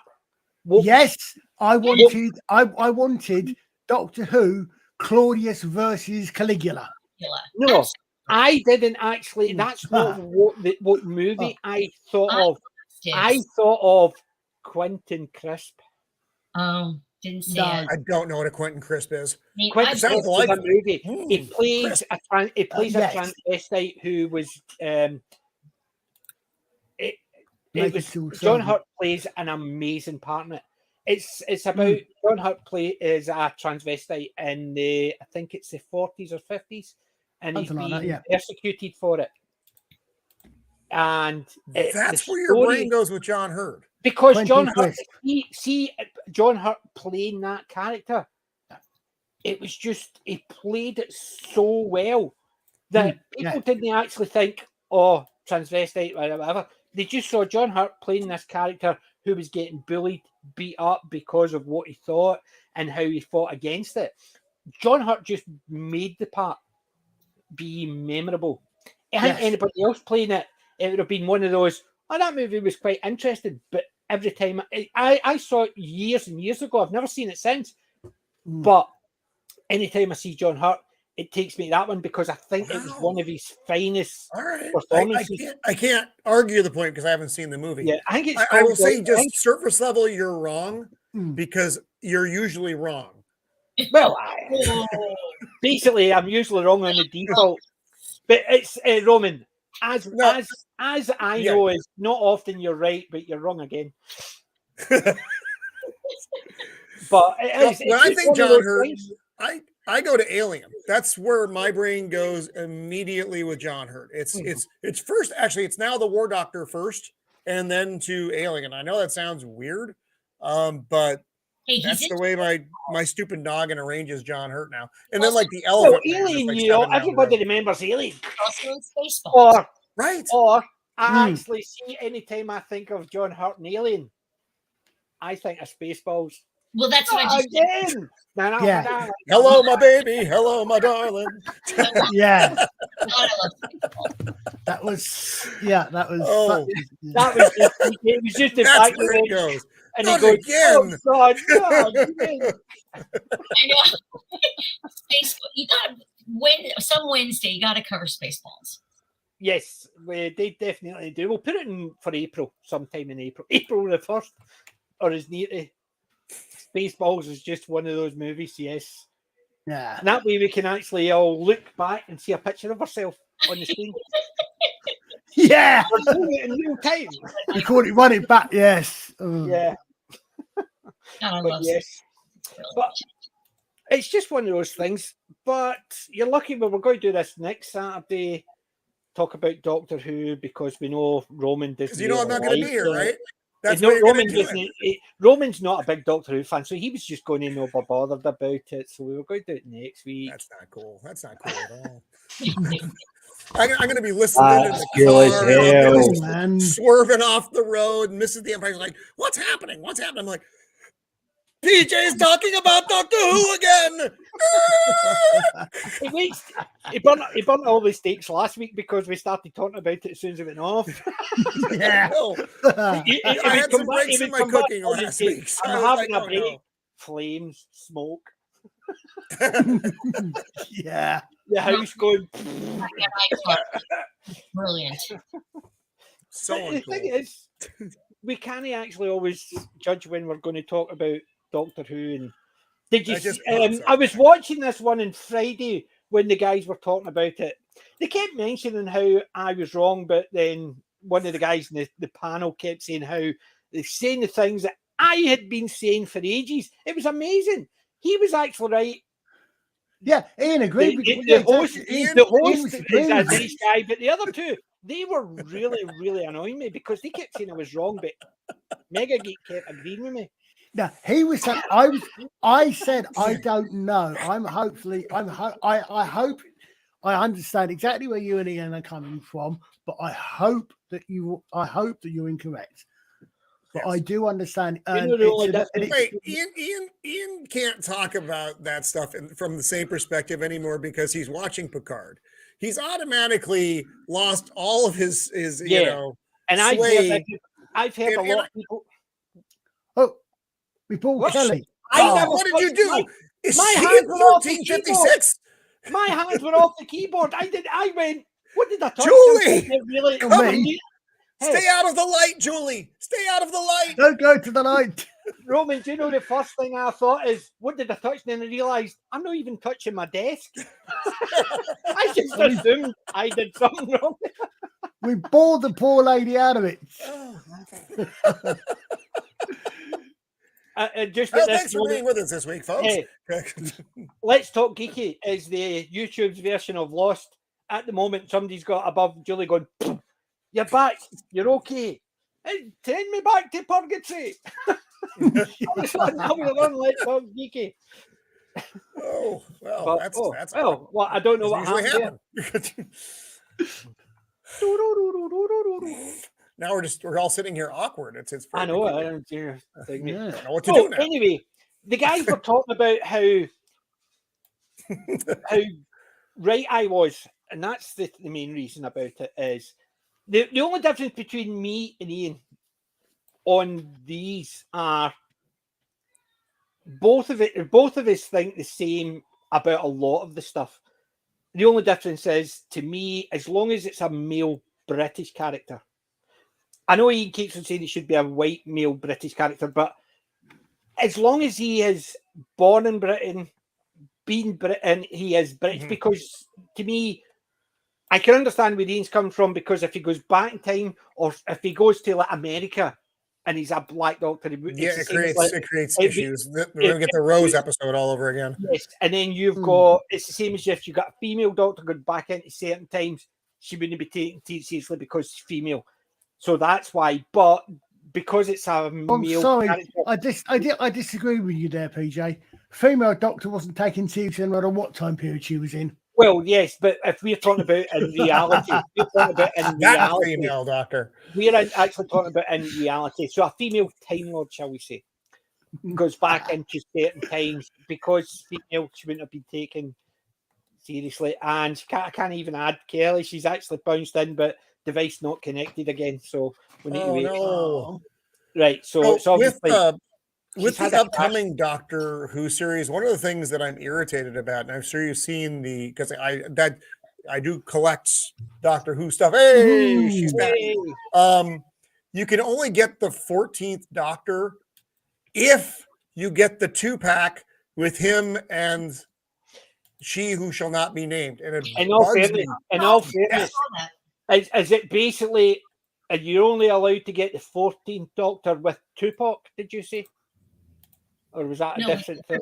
2-pack, not the rapper. That'd be weird. In fact, if it came with Tupac, I would buy it. In all fairness, I just thought it was. I just thought basically the BBC were being insensitive, putting him in a blister pack with Tupac. Why? That's a wee bit Why is David Tennant hanging out with Tupac? That's peculiar, but I would rather have a Tupac action figure than She Who Shan't Be Named. I told you about last week when I was in B&M. B&M is just one of these general stores. I can't even remember. I was in there earlier. I was in there. Well, I went in and I bought a couple of odds and ends, and I was looking at all the Doctor Who stuff, and they had hundreds of 13 Doctor companions. No one is buying that stuff, and nobody was touched them. They were all the other ones. There was maybe one here and a couple there, but they had loads and loads of anything with the 13 Doctor in it. And I can't find surprise. Well, we talked about this, PJ. I can't find in the States Doctor Who stuff anywhere other than a comic book store now. That's the only place they have it at all. And I'm saying I actually found a TARDIS and Dalek salt and pepper shaker at some store here in St. Petersburg, Florida, just covered in dust in the back. I just happened to stumble on. Wow. Yeah. Because like Barnes and Noble used to carry that stuff. They used to have it. Now, I mean, because they carry Harry Potter and all that, like things. And they used to have a Doctor Who section and gone. Yeah, you have to order online now. Yeah. I got my TARDIS. Or spend more at the comic book store. Yeah. Which is... Hey, Alex has joined us. Hello. It's not popped up in the StreamYards chat yet. There it's there. There he is. He just literally popped in because StreamYards actually the chat comes up a couple of seconds later. So was it just me who was locked out? Sorry, say again? Was it just me who got kicked out? Yes, just you. Whoops. Sorry. The thing is, what happened is when you bounced, the first thing I went is, I never touched it, and I realised I wasn't even touching the desk, never mind my mouse or keyboard. I was literally just sitting back with my hands on the arm in my chair, and I thought, I automatically assumed I touched something and kicked you off. Everybody actually assumed that, PJ, just so you know. That wasn't just you that made that assumption. All of a sudden, I was just gone. It's just one of those things, but do you know what we're going to do a wee bit earlier than normal? Right. Because Pick of the week. Because the main thing here, I've brought in a couple of DVDs, just a couple of DVDs to sort of drag it out a wee bit. Should I go first? Because I've just got Mere Mortal stuff. Right. Okay. I've got Mere Mortal stuff. Okay. First of all, this is a recommendation for Roman. You've got to see this. I, Claudius. Fantastic. And I'm sure Colin will agree. Is that on BBC? It's misspelled. It's supposed to be. I know it should be I Clavs Divs. I was very disappointed that my version was they respelled it in the BBC. It's I Clavdis. Right. And the VHS that my dad had all those years does say I Clavs Divs, but mine says I Claudius, and I'm very disappointed in it. Yeah. And you know why they actually renamed it? They changed the spelling. Is because people were actually pronouncing it I Clavdis. And see, there's Patrick Stewart with hair. Oh, wow. Yes. John Hurt and Derek Jacobi. Derek Jacobi, Brian Blessed. It's got everybody. It has got an amazing cast. Everybody who was anybody in the 1970s. Okay. I bought a bunch of stuff at the charity shop just earlier today, so you don't need to gag, guys, because a lot of this is girly stuff. Okay, first of all, I do have Apollo 13. Excellent film. I love this movie. Love this movie. Love it, love it, love it. First time I ever saw it was on a laser disc with a really good sound system. It felt like the room was blasting off. Then I've got, after some Taco Bell. Then I've got 2-disc special edition of The Wizard of Oz. No complaints about that one. Daughter's a big Wizard of Oz fan. I bought her multiple. I bought her the anniversary editions. That's Well, I wanted to make sure I got one that didn't have any warning labels on it. Oh, yes. Warning: flying monkeys may be offensive to some viewers. Next one is Nanny McPhee. I love this movie. It's so cute. I could never get into it. I loved it. I I got told you it was a girly thing. And then It wasn't of Oz I wouldn't the class as girly. I love the Wizard of Oz. last but not least, I may already own this, but I'm not sure. But this one is the special collector's edition of The Prince and Me. Oh dear. Yeah. That's definitely a girl one. You're not incorrect. It's not Megan. It's not Megan, is it? One you could No, it's not Megan. At least tries to behave better than Megan. Yeah. Hey, which reminds me, You started so strong, Julie, and then you ended there. You started so strong. You went from this side, you went Apollo 13, not girly at all. Wizard of Oz, people say are girly, but we all love it. Then, we all love it. Then Nanny McPhee, really girly, but some guys like it, and then no, guys can't even remember the name after 2 seconds after you've said it. I like The Prince and Me. It's very sweet. So that was actually quite good. It went ding, ding, ding. That was perfect. That was perfect. I like it. It's so sweet. Superb. That is really good. Wow. The Wizard of Oz. I love the Wizard of Oz. Yeah. Hey, guys, well, we're on. Is fantastic. What character would you love to be in the Wizard of Oz? What one do you see yourself in the Wizard of Oz? Not one would you love to be. What character do you see yourself in the Wizard of Oz? I would like. I'm the Tin Man. I think I am the Scarecrow. Colin? I have no idea. It's been a long time since I've seen it. Come on. I like to be highly logical. He must be Dorothy. Monkey. He must be Dorothy. He must be Dorothy. Colin must be Dorothy. Because we've got the Scarecrow, the Tin Man, and the Cowardly Lion. Put him up! Put him up!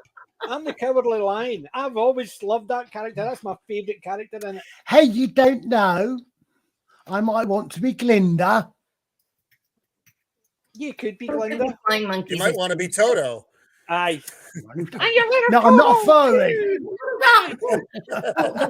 Margaret Hamilton, the woman who plays the Wicked Witch of the West, I actually saw her on stage. She played Aunt Eller in Oklahoma back in the late 60s. I can't even imagine Oklahoma as well. Oklahoma when the wind comes missing the rains. Well, I was so excited. I was like 9 or 10 years old, and I was really excited to see the Wicked Witch of the West in person. She was fantastic. Oh God, I would have loved to think me, but I've got Oklahoma as well on my shelves. I love Oklahoma. My favourite of that genre and that time frame is Calamity Jane. Never saw that. Doris Howard Day Keel's and in that Howard too, Keel. right? Doris Day and Howard Keel. Just the Doris wind Day? from the windy city. The wind is mighty. Yeah, But got what we got. Ain't got me. My late father was a huge Doris Day fan as well.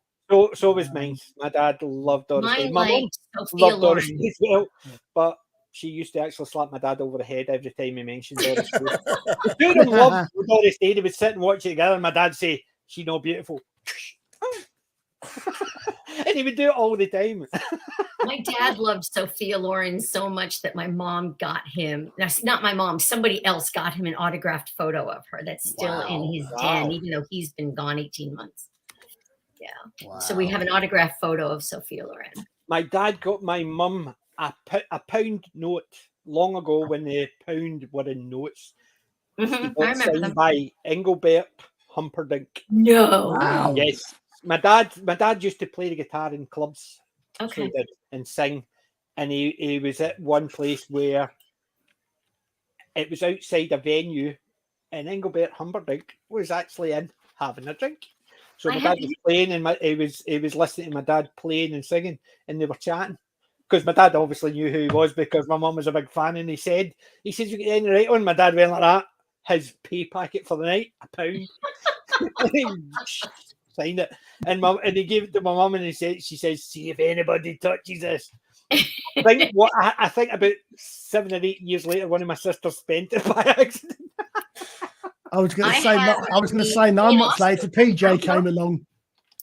I had the Jane Austen 10-pound note and £2 coin on this side. Very Wow. good. Very Wow. nice. Yes. I've got a couple of coins, but mine's are more Napoleonic. Well, I mean, my dad That's had cool. a bunch of coins that I found in his effects after he died, and one of them you can barely see what it is, but another one is a Queen Victoria era halfpenny right Wow. here. And let's see, what's this one? Oh, that's French. Oh, not real money then. That's French. That's Ooh. French. I've got some more English money. I've got like a George V coin. This is Italian. So they're Napoleonic. The only one I don't have is the. Oh, this is silver. George VI coin. It's the George VI farthing. Wow. Oh, very good. Yeah. My dad used to collect all them, but it's the same again. I think me and my brother at one time actually took them down and sold them. When we were kids, we thought it was real money, and the guy actually gave us the money for them. He obviously must have known it was a collection and actually just took them, and we thought it was real money. Now I've got a Tsar Alexander the First of Russia.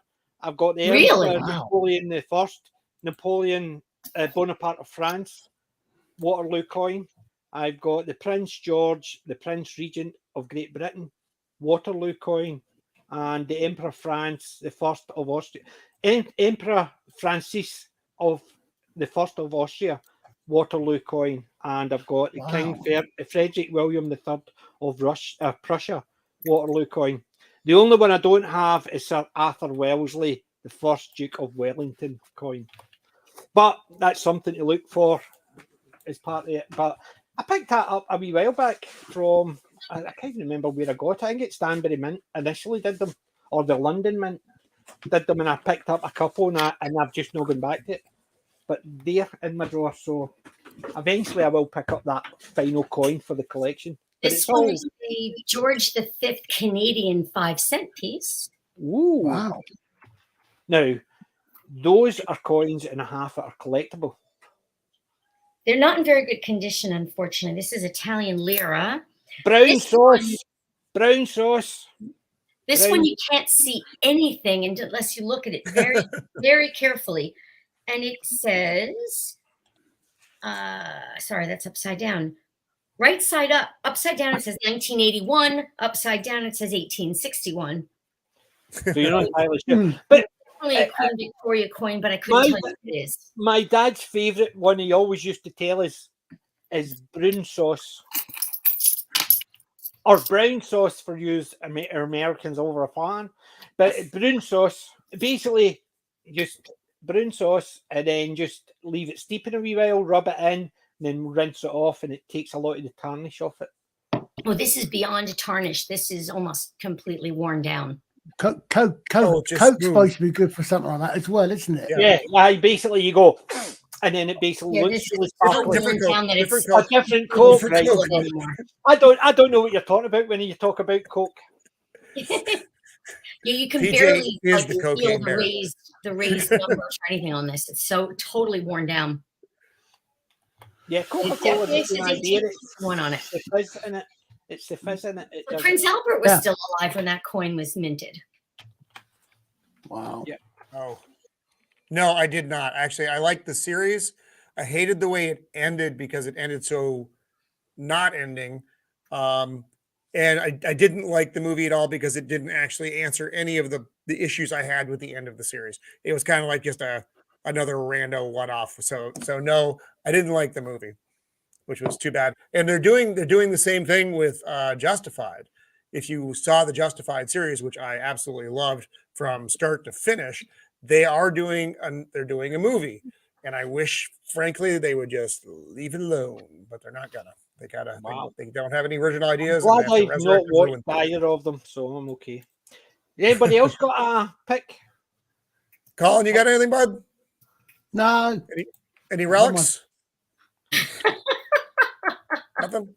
It's funny you said I used to have. I was saying I used to have, but unfortunately I picked up some copies of some 14th century coins for roleplay, but reenactment. But I've no idea what happened to them, unfortunately. But they were copies, not the original ones. Gotcha. Spent in 1356, no doubt, on maybe Probably. one of your sprees. In all fairness, Oh, if it's trust me, when spent in our sprees in France, we weren't paying for anything. in all fairness, if he spent them in 1356, it's only just what turned 9:30. I know. So that makes it 2136, 2136. Yes. Ooh, which hasn't happened yet. not here. Not yet. Actually, right here, it's 1336. So, And here it is. all right. Well, I'm gonna break out some stuff that I talked a little bit about last Oh, yeah, week. yeah. 1336, we're just about to start the 100 Years' War. So, if you'll remember last week, I was talking about my struggle with the best of Gordon Lightfoot. Oh, yes. This would be the best of Gordon Lightfoot that isn't. You don't know any of the songs on the album, and neither do I. It's from 1970. Yeah, do you know? I've noticed and see that there. See that if you look really hard, the word in front of the best is supposedly. Yeah, it's now in 1970. Now I don't know how popular Gordon Lightfoot was in 1970 that he was able to throw out a best of and someone I was produced it. around in 1970 and I'd never heard of him. So maybe it's a Canadian record because he was Canadian. That he is Canadian. So here's What Gord's is- Gold, Volume 1. This is the best of Gordon Lightfoot. This is the one you want. So this has songs on it. You just bought it for the picture. You know, early morning rain, sundown. If you could read my mind, songs that you've heard of and listen to.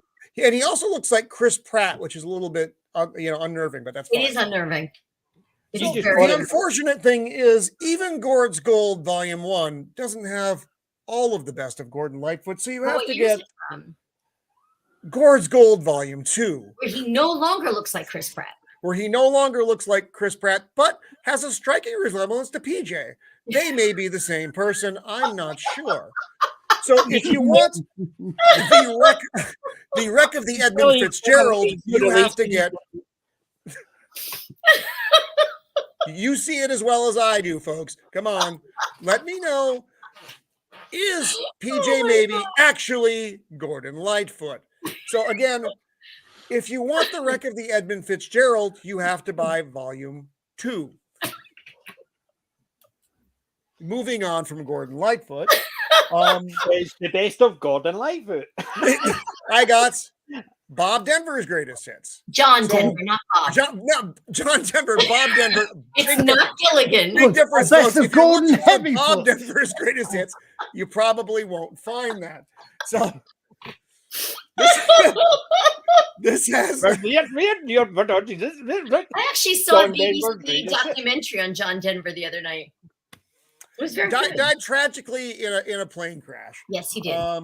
Leaving on a jet plane, which is Almost actually as a bad Peter as Paul somebody Mary song. dying tragically on screen anytime he misreads. What? Nothing. I never mentioned anything about people actually dying drastically on screen when they misread. He did not. Oh. He did die tragically in a plane crash. He did. Yes. He did. So, Country Roads, all your favorites. This actually is a best of when we talk about It is a best great of. album. So It this is. one's cool, and I want to show you. I'm actually going to show you this record. So I got the Reservoir Dogs soundtrack. I love the Quentin Tarantino soundtracks. I think they are brilliant. Are they still in the shrink wrap? Yeah, some of them are, some of them are not. I prefer to keep it on if I can as further protection. Some of them, like the older ones, obviously don't have it anymore. Right. But the album itself is red and black. Wow. And it's this, there are just so many. Little Green Bag is my favorite track on this, but I also love all the Stephen Wright commentary between Stephen Wright, songs, like in The like you Comedian? listen to the radio. Like in The The Comedian? Comedian. Yeah. Wow. Yeah, I he didn't was know he that. he played. It was just you just got his voice. It was something Bill's super songs of the '70s weekend. So between the video, you would get these little tracks, and it was really cool. Wow. Also picked up. This one isn't like cool looking, but it is the. I have a picture disc of this as well. But as I discovered, understand. unfortunately, it doesn't play properly. So I had to buy a regular Pulp Fiction soundtrack. 10 cents. Well, that's the cover. That was what the poster was. Oh, I never saw the movie. Oh, what? I'm not You into can't tell people violence. things like I that. don't do gore and violence. I am Although all you're gore going to and hate violent. my pick of the week. and then the last one from this batch, the Crow soundtrack. Huh. And this is just a not everybody is going to have any idea who a lot of these bands are. I know who they are because I'm a weirdo and a musician. But it's a great soundtrack, and the gatefold is just really nice. That is cool. It's a nice production, and like I said, I love the soundtrack. I also have very fond associations with the movie, aside from another tragic death. Roman, So I was actually thinking about you responding. I was in the charity shop and I came across this big box, DVD, LPs, big box that size, and I was going to go, I wonder if there's any in there I could take pictures off to send Roman. But then I thought, if there's really good ones and I take a picture to send Roman, nothing I could do about it. So I just said, nah. yeah. A big box of them, so there was all LPs, and I thought, I wonder, but I wouldn't know anything from any of them. So I would have just taken a picture of every single one. It's a tough business. So that's all I have for pick of the week, by the way. But when you're buying used records, it is hard to know, like, one, what people like, and two, the condition of used records, as I've talked about, I think last week, is you have standards. You actually have what are considered standards in the business of what you are supposed to be getting. However, not everybody abides by those standards. Very Good Plus is kind of you should be able to get that, and it's a playable record. It may have some minor blemishes, but it doesn't affect play. Near mint is what you want to get. But like I said, when you're buying them and used shops, we have a place out here called East County Vinyl. Great shop. They don't do returns though. So once you buy it, you really have to, you take it out and you got to look at the records to make sure, is this good to go? And they're not inexpensive, as we've also talked about. Used records are not cheap.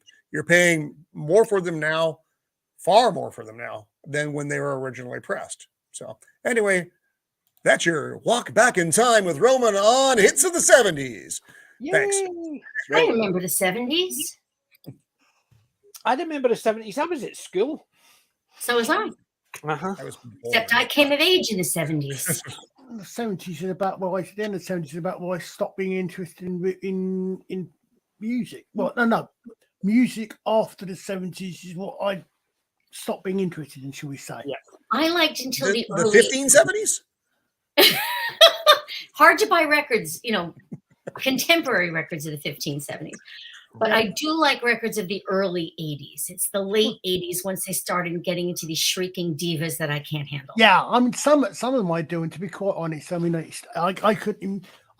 probably couldn't necessarily tell you when any particular record came from. But, I sort of tend to like music of the 60s, 50s and the 60s. Oh, 60s are my favorite. And the 70s.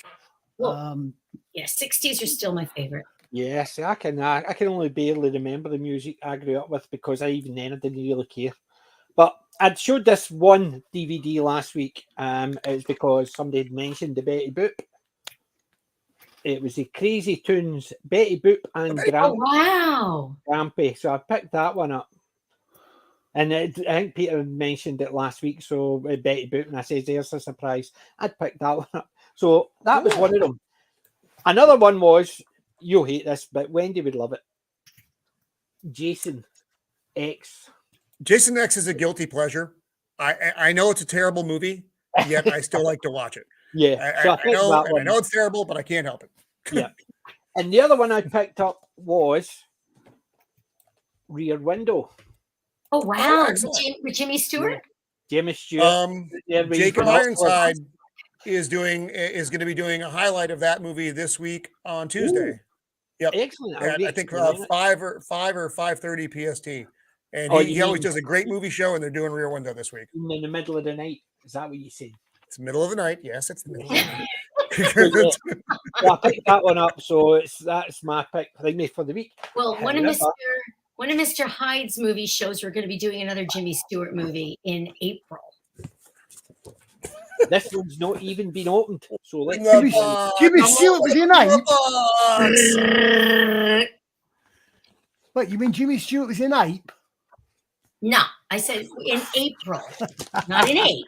In April. I wouldn't want to besmirch the memory of the great Jimmy Stewart. This has the only thing that I did with this was take my dress label off because I know what it was, but I haven't seen it. This So is an official unboxing. This is official unboxing of the box. It's not official unboxing of the item. Well, at least there's no peanuts. Peanuts would be messy.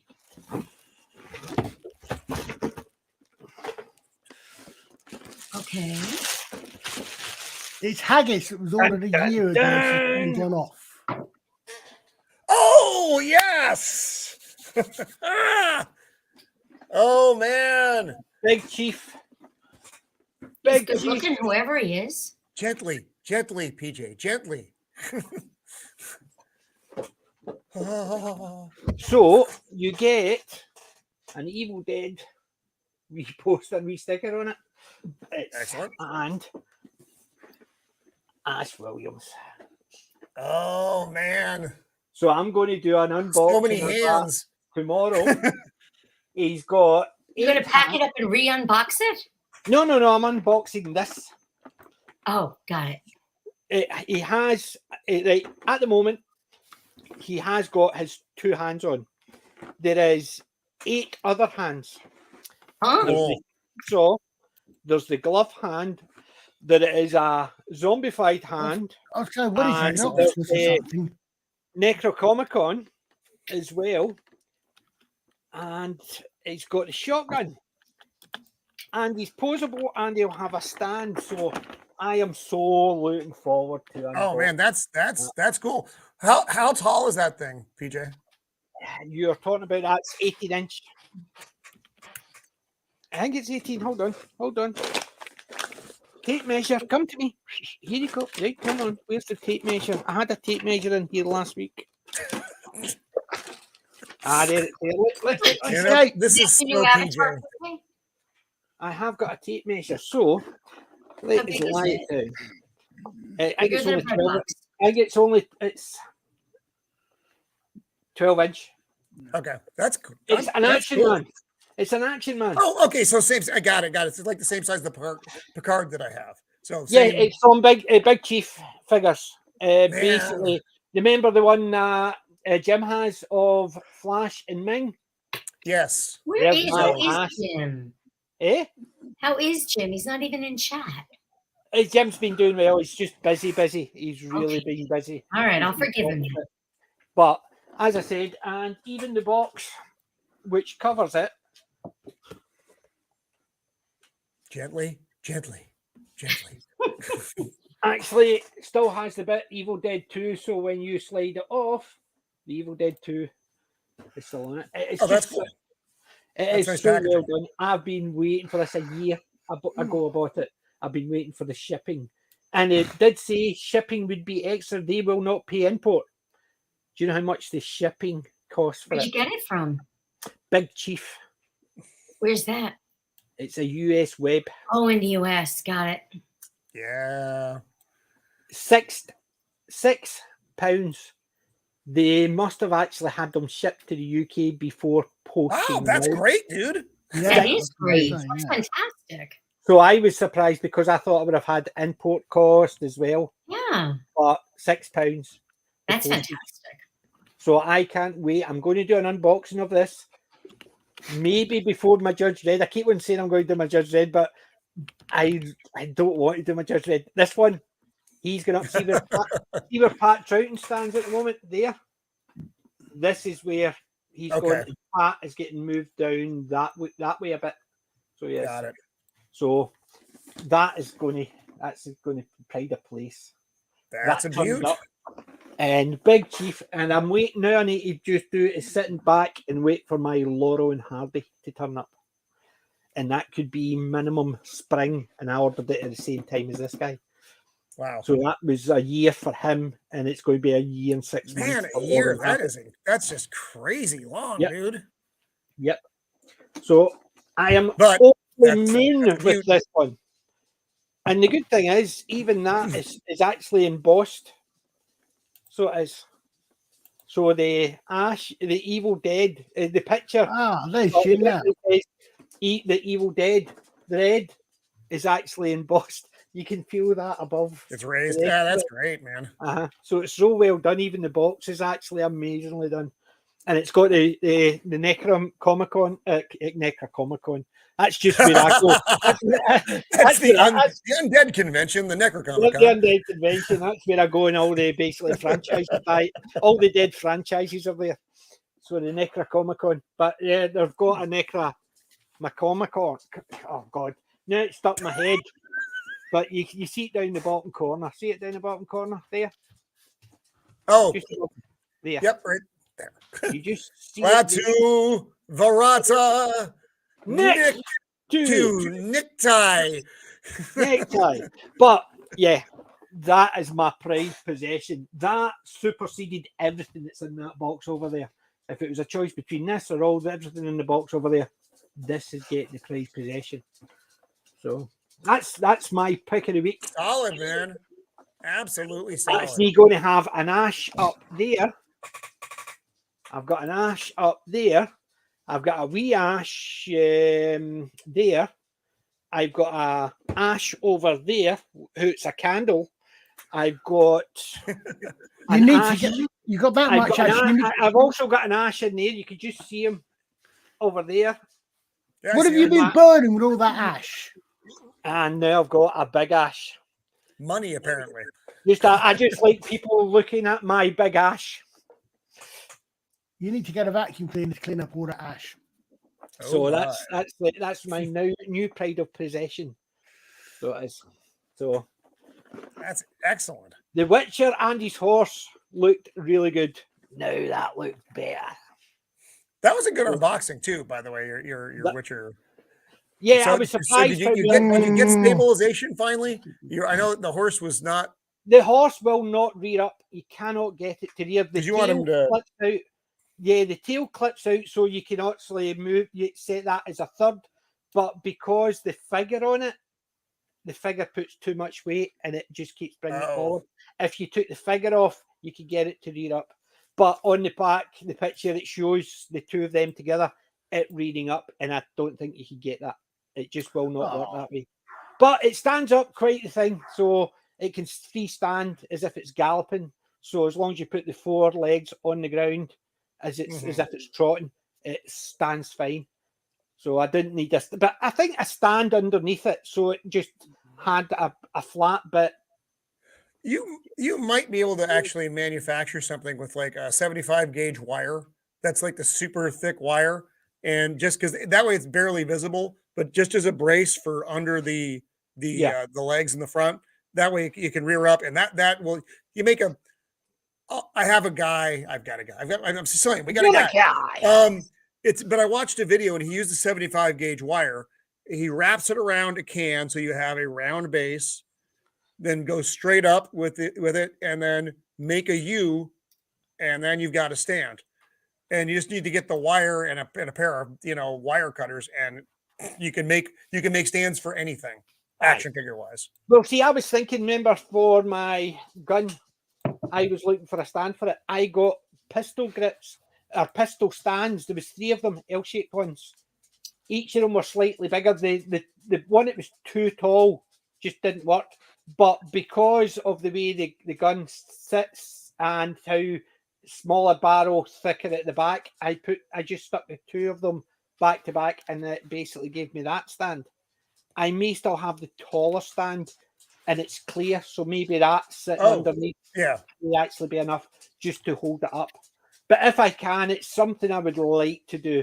It just looks, it's a lovely model, even I can't deny it.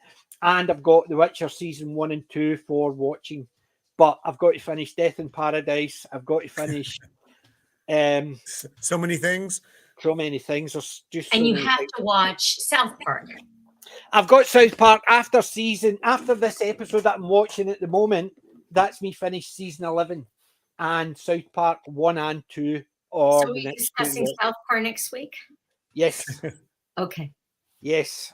I haven't seen episode 1 though, not the one about Kanye West. I've only seen the Harry Meghan one. I've heard only about the Harry and Meghan one, but when I was getting a copy of them, I noticed the whole thing was on. So I've not gone back to see if there was a top one. I'm impressed. I've managed to work out who the Kanye West one was taking Ricky out of within about 5 minutes. And I don't do I don't do pop culture. So I don't do the celebrity culture. Yeah. I certainly don't either. I mean, when I get my hair done, I'll sit there and they've got People magazine sitting right next to me. And I don't bother to pick it up. I just sit there and read a book because I've never heard of most of these people. Yeah. Yeah. Right. See, Avalon, see the Army of the Darkness. I know a lot of people give it a lot of crap because third in the movie, not as good. I think it is one of my favorite movies, Army of Darkness. The bit where the skeleton sits up and goes, that just tickles my funny bone. A thing with no lungs, no body parts, still coughing. It basically gets me. And I think I love the other two, but I think that just takes the humour that wee bit extra. And it also has a part in it that I thought the whoever wrote it had been reading Robert Jordan, The Wheel of Time.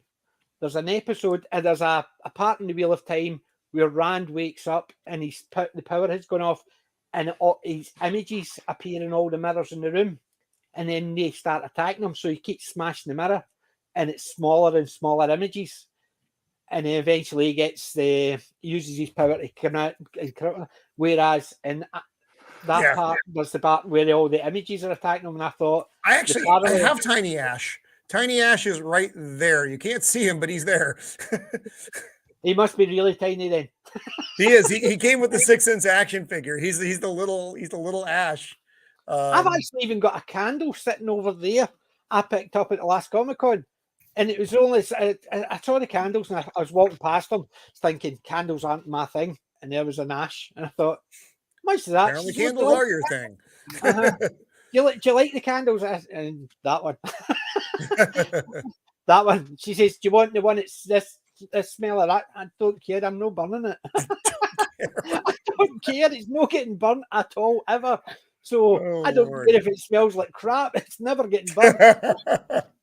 So on that bizarre note, PJ, I'm going to have to depart. I got to go cook. So the way this works every week, you're like, why do you have to get off at 2:00 every week? Because Mrs. of the Empire has to go to church at 4:00. So That's between fair. 2:00 in the afternoon and 4:00, I have to get a meal taken care of so that she can go to church. And otherwise we're not eating till 6:00, which she's angry and pissed off at that point. And no one wants that. So, well, Roman, give a wee bit of what's up this week or weekend before the next time we see you. Let's see. So Monday is going to be a busy one. So Monday morning, I'm going to be putting out my review of The Last of Us episode 7. Monday afternoon, I'm not quite sure what time yet because I haven't heard back from him, but I'm going to be on with Left Eye Ego. We're going to be doing another action figure show. Monday night at 7 Pacific Standard, I'm going to be on with Flaccid Phoenix for Premature Ejection, which is kind of like a funny game show where if they don't like your answer, they just boot you off the show. So that's I'm like the Paul Lind on the show. Flaccid and a premature ejaculation is not a good combination.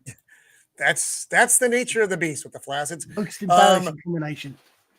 Next Thursday, we are doing a The Last of Us, the show so far for episodes 4, 5, 6, and 7.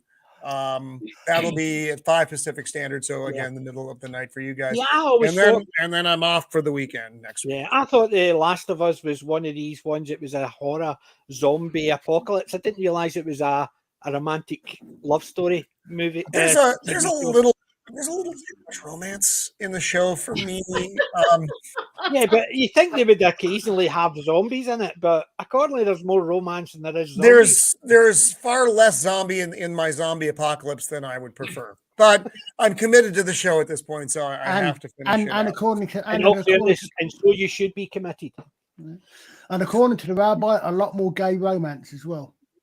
Oh, just lovely. really just the one so far. You know, it's that was episode Doesn't matter 3. romance or what type of romance. I'm the exact same in the original Sylvester Stallone Judge Dredd movie. Get rid of the we bloody talked about get rid of that. the romance. Don't need Just- romance. It's not the genre for it. I stand by my statement that I made during my review that it was an unnecessary 45 minutes of show that could have been taken care of in a 3-minute montage of flashback. I said that when I watched the rabbis, because I'm not watching the series, 'cause I'm not interested, but I watched the rabbis movie, and that's what I said.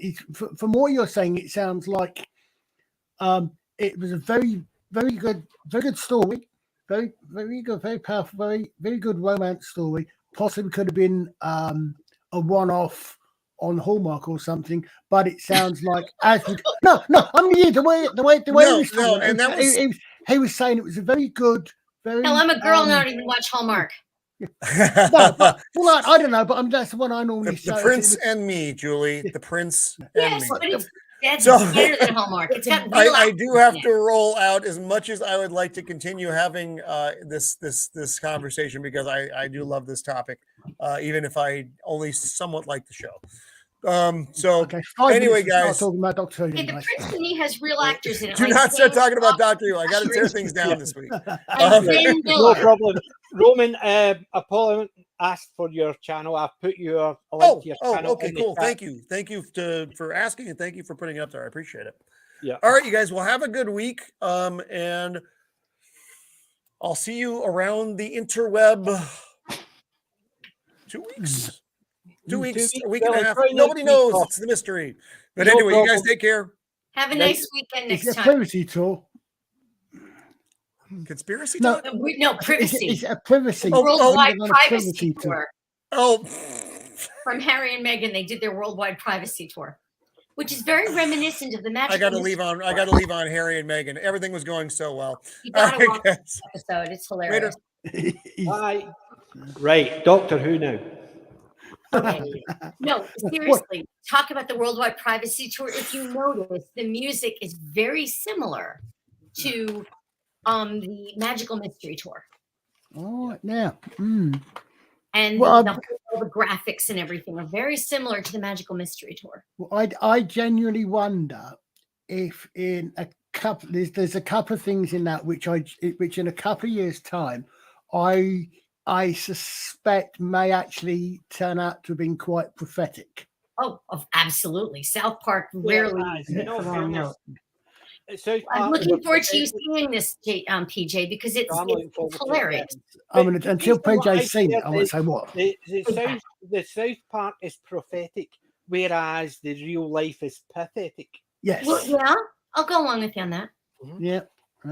Oh yeah, no, you've got it. I can't wait to talk to you about the South Park episode. It's brilliant, absolutely brilliant. Yeah, I mean, like literally guffawing, crying with laughter. Yeah. Well, anything it takes a mickey out of those two, basically, I'm not a big fan. I was a royalist this year, where now the Queen's passed.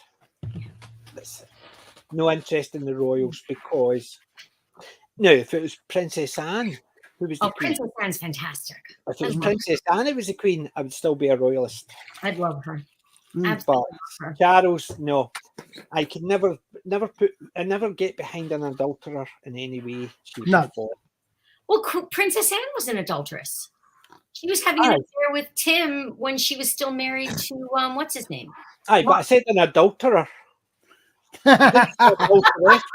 Double standard. Hey, of course, the double standards. I like her. I don't like him. Okay, well that's different. That's different. I don't like him for many reasons. Princess Anne was an adulteress.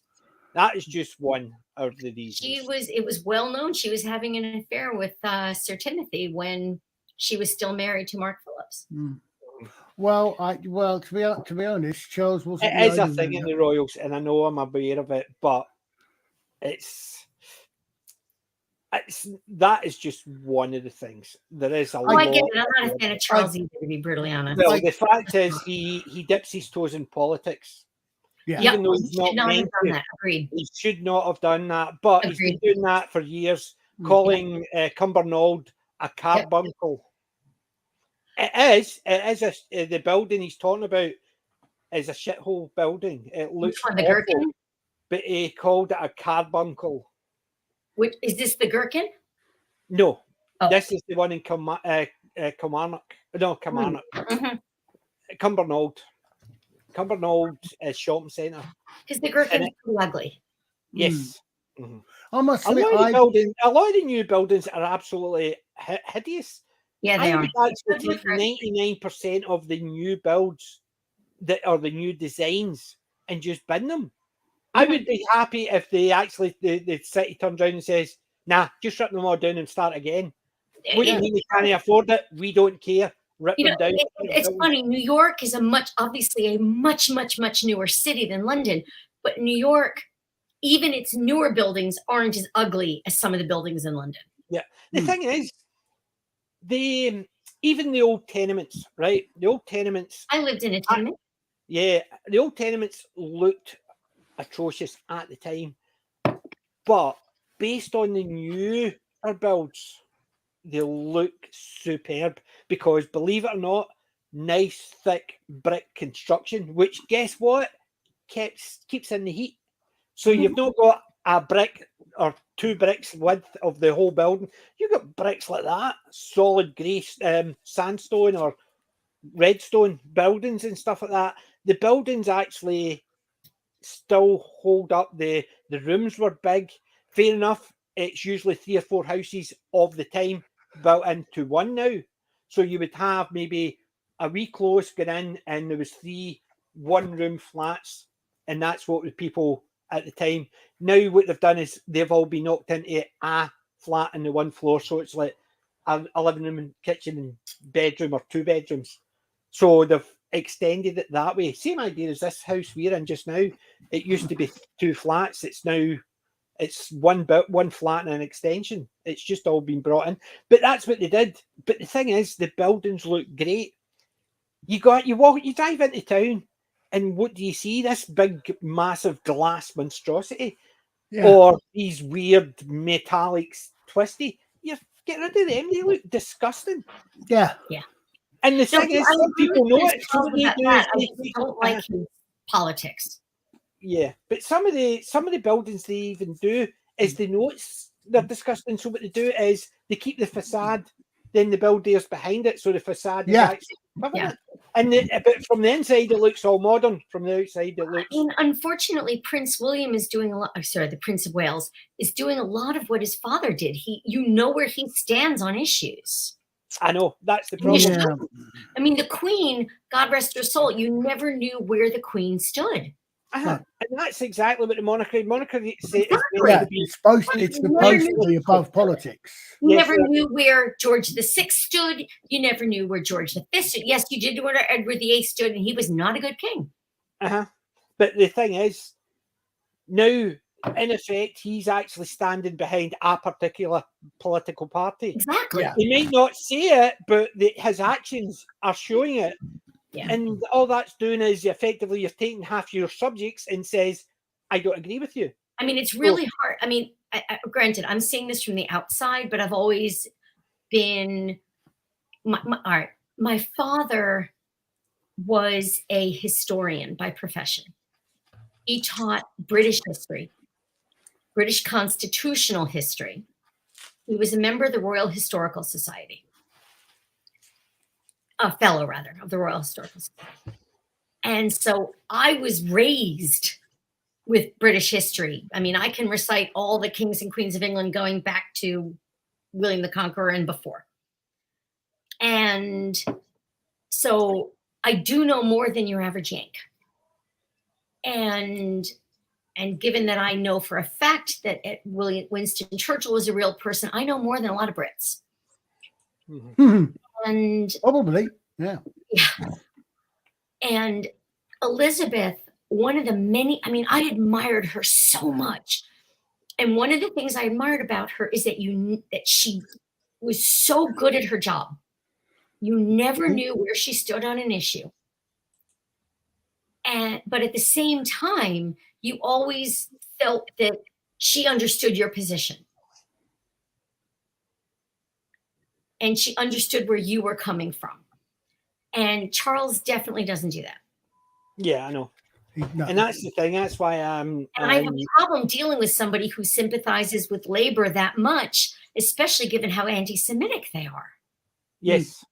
But And I still say, I heard somebody actually describe it, and I thought that was a better description. I'm not a royalist. I'm a queenist. We have the Queen Carnation portrait at my mom's house. It's in my dad's old study. Well, I've still got. I wasn't joking when I said we were big time fans of the Queen in our house. See next to Sergeant Corporal Jones over there. Hard to see. Right, see, you've got books right in my finger, and then beside him there's a new figure. That's Corporal Jones. Next to him is the Queen's on the biscuit tin for her Jubilee. Well, I showed you that I have the Queen, a Funko of the Queen. Mm-hmm. I was jealous. Well, I think it's weird. I think it's odd because Her Majesty was not born to was not born and brought up as a child to become queen. She was she was not expected to become queen when she was born. Charles was. Charles was expected to become king when he was born. He was expecting the oldest. He knew he was going to become king. I feel for him. I've always felt a degree of I don't know if sympathy's necessarily the right I word. could have sympathy. Somebody being trained for a job they're never going to do. That's how. Right. That's right. He predisposed her. Yeah. Oh, by the way, I'm getting a job. That means my mother has to die for me. And that's so sad. Exactly. However, it was inevitable. He was either going to have to say, listen, I'm too old now. Just pass it on to the next one. I'll abdicate as soon as I get it. But she wouldn't have. The Queen never would have abdicated because she was religious enough. No, but I'm saying him. If he sorry, I'm too old to do it. So even if my mum passes, I'm going to abdicate straight away, and it goes. I can't picture him abdicating right away. So no, but if he'd actually said beforehand, I do not want to, and they say legally you cannot step away, you have to. Then he'd say, well, as soon as I've got it, I would abdicate. So be prepared, because that's what's going to happen. It's going to go straight from my mum to my son or daughter. But if he'd stepped away at the beginning, said, I've lived expecting it, but my mum is going to go on for a lot longer. I need to get a job somewhere else or do something else and not wait for my mum to die to get a job. If he said I was going to not take that responsibility and I will step aside, and he said, no, as a constitution, you have to get it because you're next in line. He says, then I'll abdicate. Now, that is a perfect figure. We're wee Yorkie. No, I'm sorry. I was the Queen. So here that is beautiful. I respectfully, it's beautiful. I respectfully disagree. The perfect figure of Her Majesty the Queen is the one that came out of her 6. Is the downloadable only version of Her Majesty the Queen on the golden throne as the Empress of Mankind from Warhammer 40k.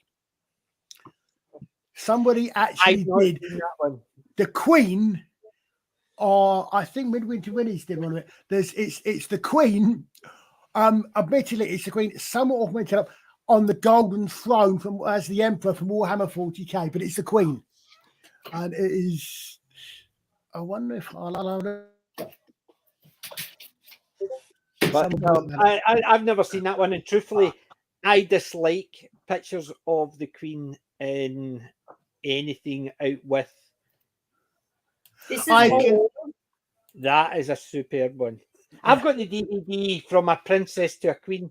It was the documentary they did. It's old, but I still have it unopened. Yeah. So I've got the DVD from A Princess to a Queen. It's the one. It's the documentary all about her, how since she became right up to the point she became queen. So it was the documentary from her becoming, from being a princess, and what happens and how she became the queen. And so that was, I've got that. But Yeah, I think it's just one of those things. But that is a superb. It's a gorgeous Funko. Definitely. But it is. So, anywho, anything else coming up? Anyway, what are you planning for over the next week? Before, remember, in Wednesday we've got Groundhog Day. I can't remember if I've said it or if I just keep saying it. I can never remember. It's a great movie. Yeah, I love it. You keep saying it over and over again. And it's still a great movie. Yeah. No matter how many times. Remember, and Wednesday it's Groundhog Day. It's gotten to the point where whenever I hear that Sonny and Cher song, I want to smash the radio. What one? I think it's I Got You, Babe, the one that's in the movie. Yeah, it is, isn't it? Yeah. Yeah, I want to smash the radio. Yes, I can understand why. But then again, before I saw Groundhog Day, I thought that as well. Well, agreed. I hated that song then too. Yeah. But is she? What have I said? Is that the Cyber King? I didn't show it. That's the Cyber King? See, that to me is absolutely disrespectful. I understand your point, but I disagree. I think it was very clearly done. It's the Queen, but done as for the Emperor of Mankind from Warhammer 40k. Because that looks like the Cyber King from the Next Doctor. It might be right. I don't know, but it's something that someone did. It's not an official product. But it's not an official product. It's something that came out last year. Came out for the 60th. That someone did as a tribute for the 60th. Possibly suggesting the Queen's going to live for 40,000 years. I don't know, but that's what it was. But I understand where you're coming from, PJ. But I think that was really popular because it was. I can understand where you're coming from, but no, anything with the Queen like that, no. If it was just the Queen sitting on the Emperor's throne, wouldn't have an issue. But basically bored up, and that's the part I don't like. She's bored up, eyes gone, arms gone. No, that's basically somebody's. It's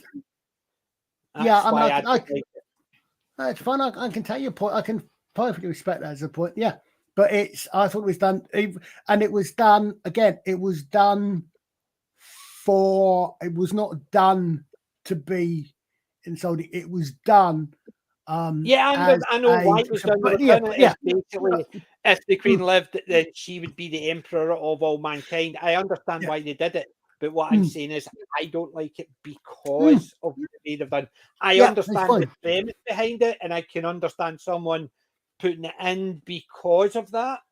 But it's just, as I said, if it was just the Queen on the Emperor's throne, I wouldn't have issues. It's with the eye gone. And there might have been. But I can understand it because we've all customized figures from one thing or the other. As I said, I had Imperial Guard army, and they all had the pith helmets on, and I cut them up, and actually the ones with the walkers, they never had the pith helmets, and I put them all with the pith helmet on. So I put I customized tanks and stuff to match. So I took the bodies out and changed the bodies in one way or the other to match it.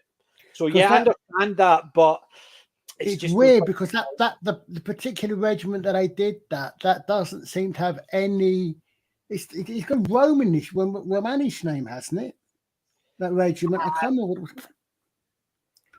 I think it's something like the Fourth Romanicus or something. Yeah, like that. because it's something which looked like it should have been Warhammer Orcs Drift. Yes, that's the thing. But and that's exactly the aesthetic it was. But the name, when I saw what the regiment's name was, it seemed a bit of an odd regiment name to me. Yeah. And hi, Wakashi's Tea House. But Oh, him again. Aye, he's in again.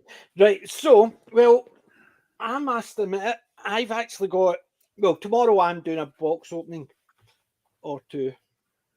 I might eventually, but they'll be just uploaded maybe Monday this week and maybe Monday next week. However, you can guess what one's getting done tomorrow.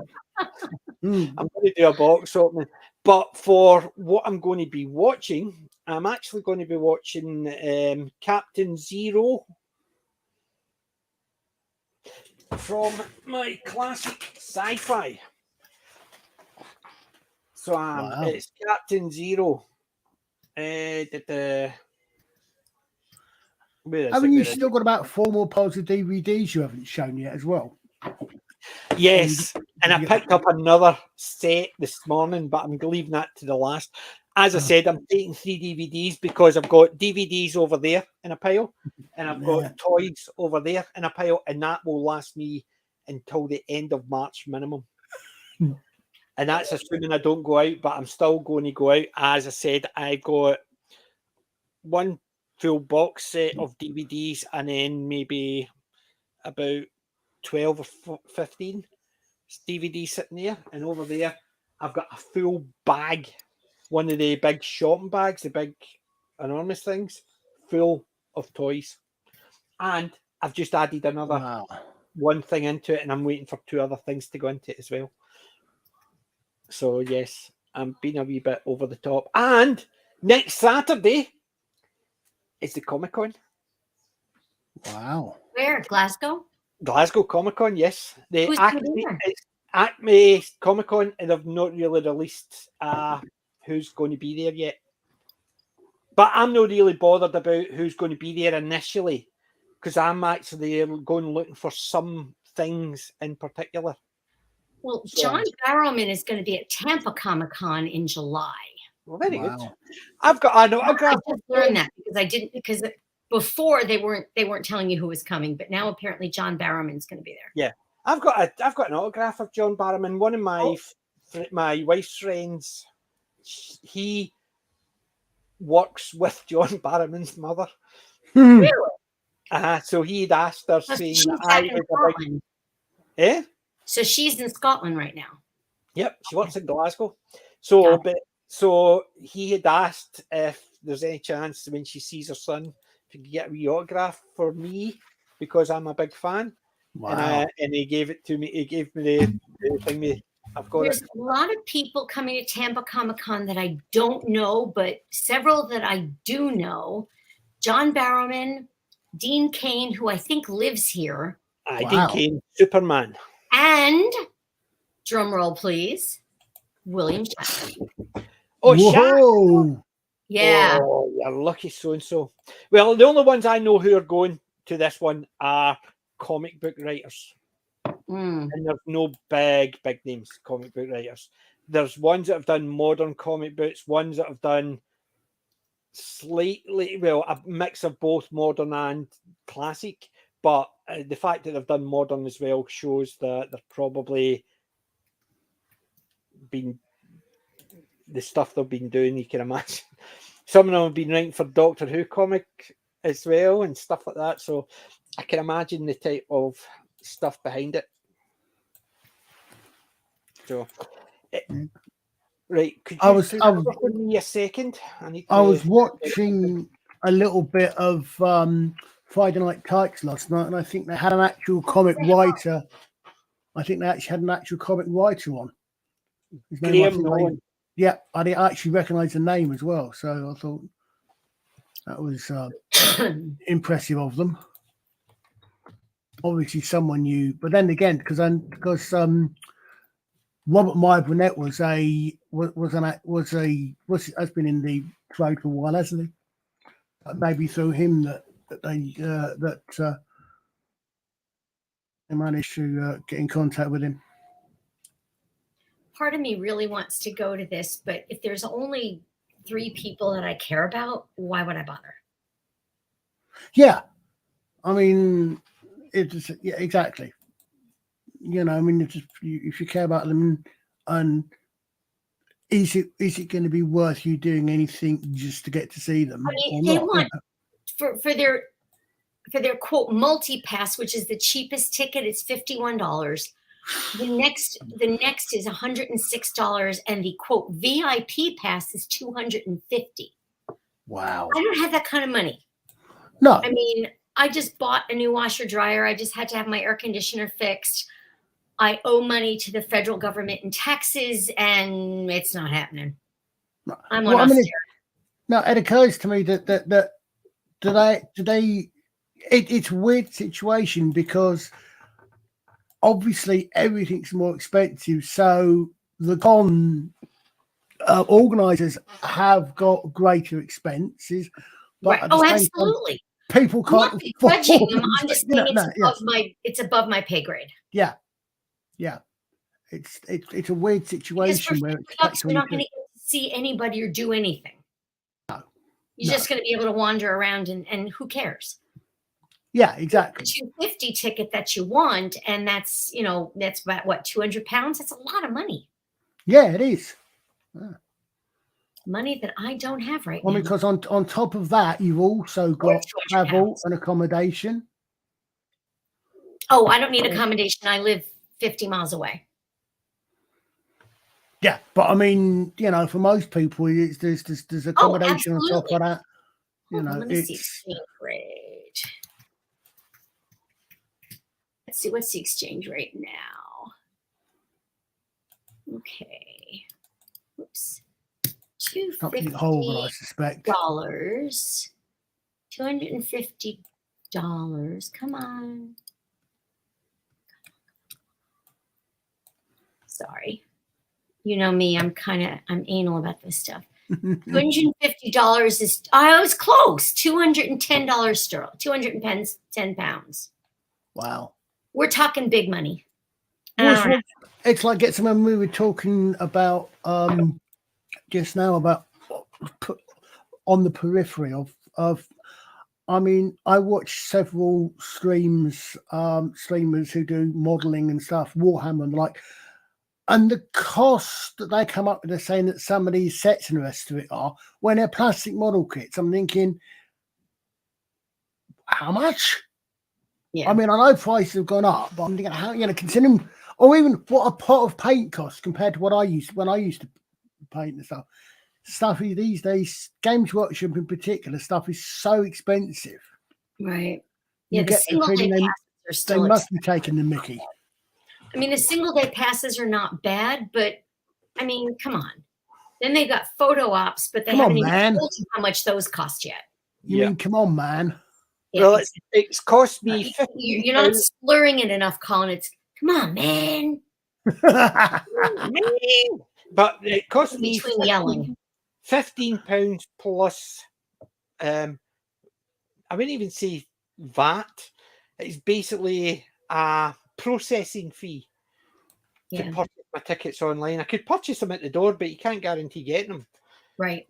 So you're paying an extra £3-4. So you're effectively paying what 15%, 20% of the original cost just to purchase them, just in the off chance. And I don't go for priority entry anymore. I just go for standard entry because 90% of the time I'm only in there looking for toys and bits and bobs. Right. Because most of the guests I've either seen that I'm interested in, and if I've not, then I'll buy the priority. Well, and there is a Who Shop North America. There's one in London. Yeah, the owner was on one of Dan's streams relatively recently, and that was interesting. And I'd like to order some stuff from him when I can. I thought for a second you said Who Shot North America there. No. As in Who Shot to JR or Who Shot. I remember Who Shot JR. Yes, I remember Who Shot JR. Yeah. I remember that. And I do need to get more Doctor Who stuff because most of the stuff in back of me is sports related. Like I've got baseball and hockey bobbleheads. Wow. Yes, lots of baseball and hockey bobbleheads. And a couple of statues of Liberty that are baseball related. The signatures I've got, most of them were £10-15 for one of the doctors. So Colin, even Kate Manning or Peter Davidson's, Fraser Hines. only recently I've noticed those figures have gone up. I think a lot of the time the figures have gone up like £25. 25 pounds for a signature.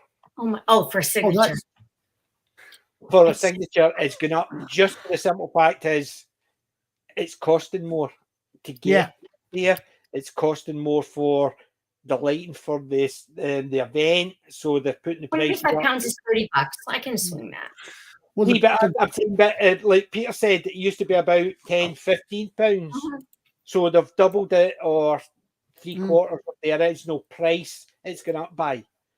And I think I understand why, because the cost of fuel's going up, the cost of heating and lighting's going up. So they're probably still getting the same amount per signature, but the event's getting a slightly more to cover all those extra costs. Yeah. Well, the closest thing to me, I don't do cons, but the closest thing to me would be reenactment fairs, which are not the reenactments, but they're markets. And you pay a little bit of the cover charge to get in, or and you've got a lot of traders there. But the thing is, stuff. I mean, the last time I went was 2 or 3 years ago, and even then, stuff was getting. I mean, it's never been a cheap hobby. Even then, stuff was getting more expensive. Right. In all fairness, it cost Colin 4 groats to get a signature from Edward. So I didn't catch that. The funny thing, Dwight. In all fairness, it cost you 4 groats to get a signature from Edward the Confessor. Yep. See, I know some history as well. You see, I know you do.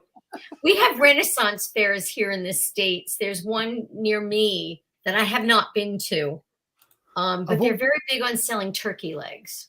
I've always, which is interesting because turkeys weren't in Europe in the Middle Ages. Yeah. In the Renaissance.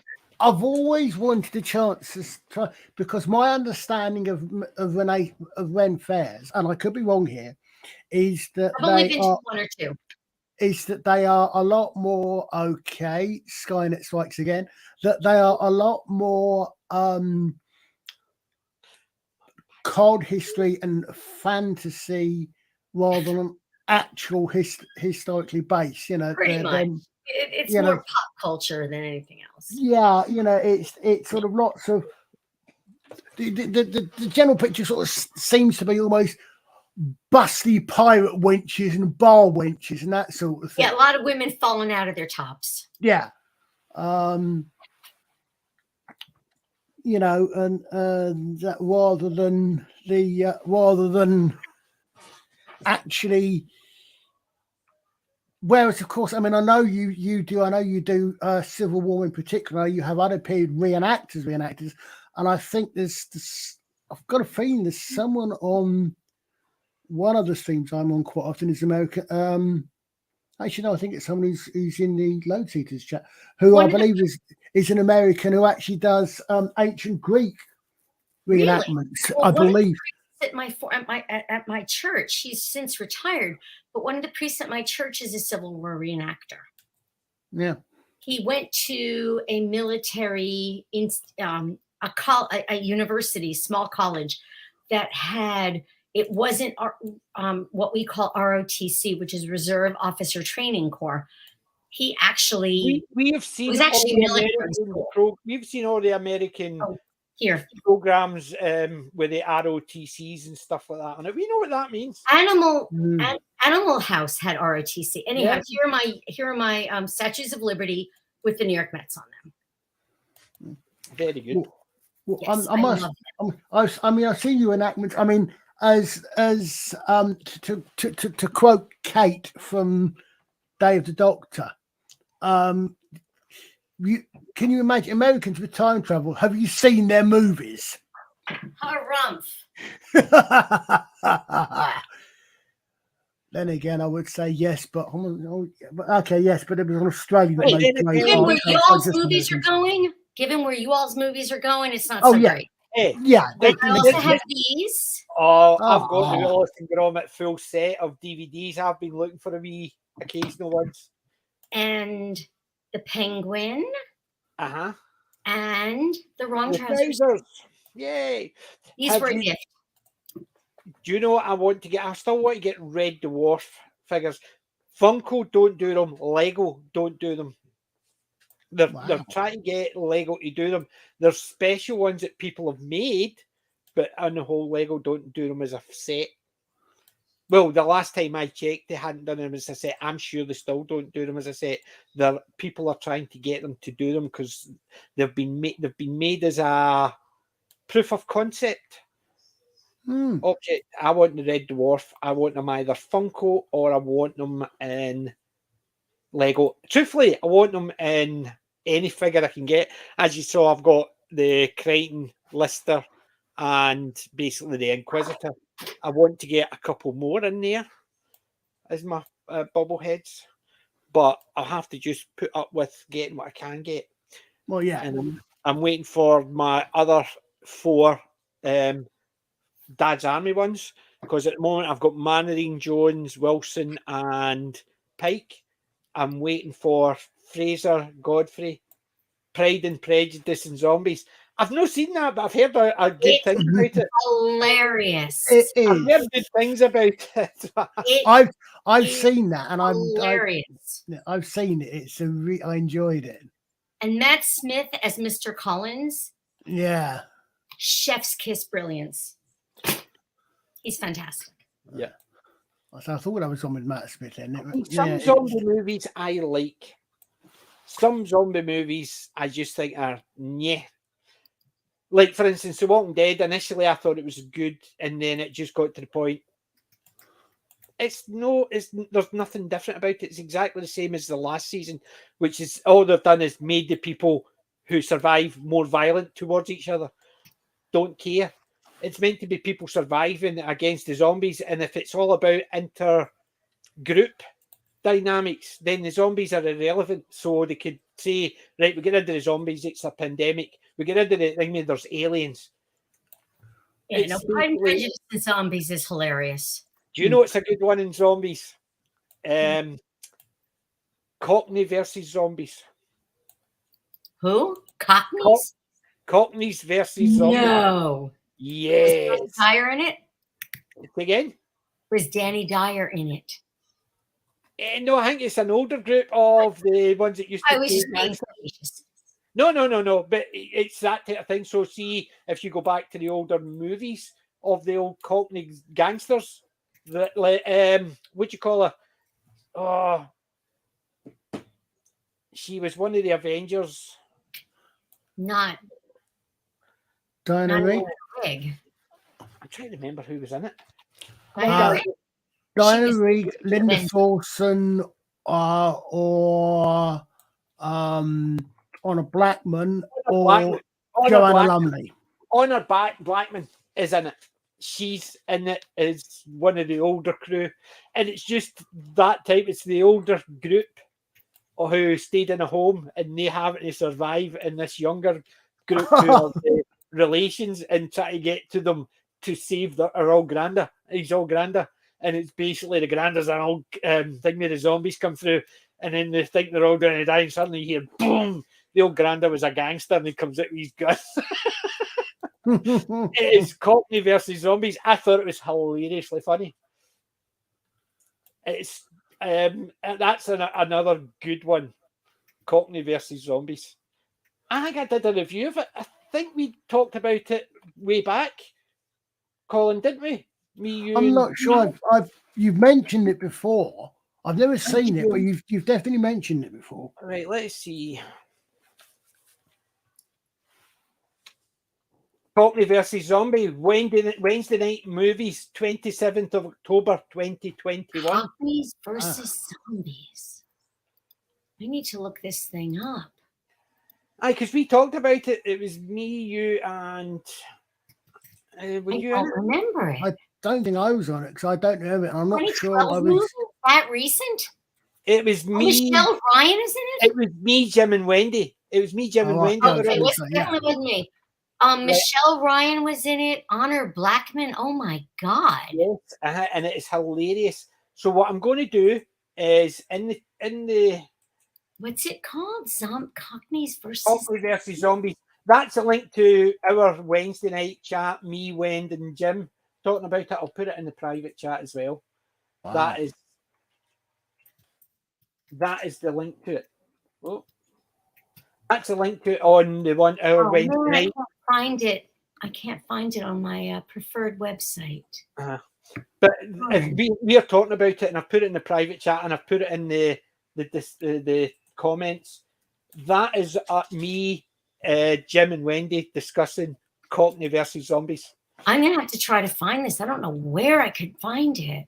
Yeah, I think Guy Ritchie should have made it. I may actually have to spend money on this. I'm not happy. Tortuga.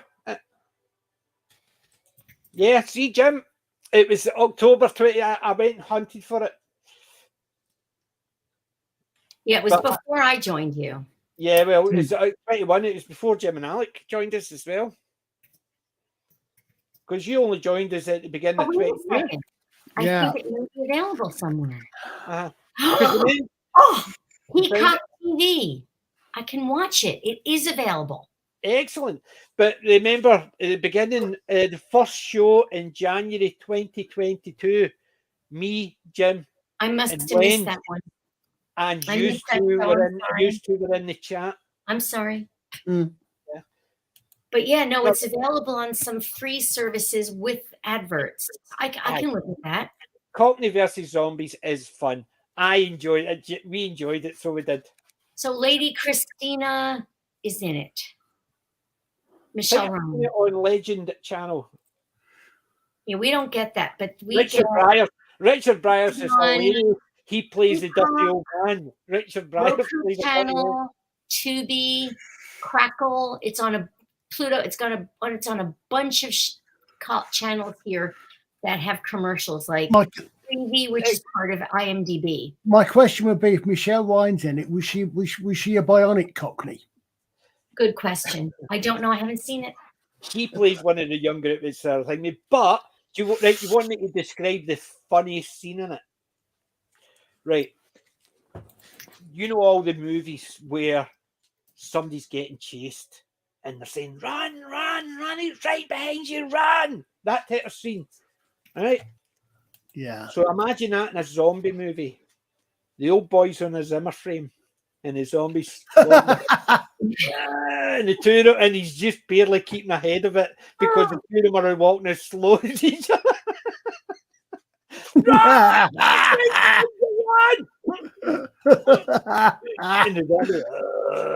And that's the humor in it. It is absolutely hilarious. They do some really stupid things in it. It's just, you can see they're just having fun doing it. It's and that is definitely the funniest scene.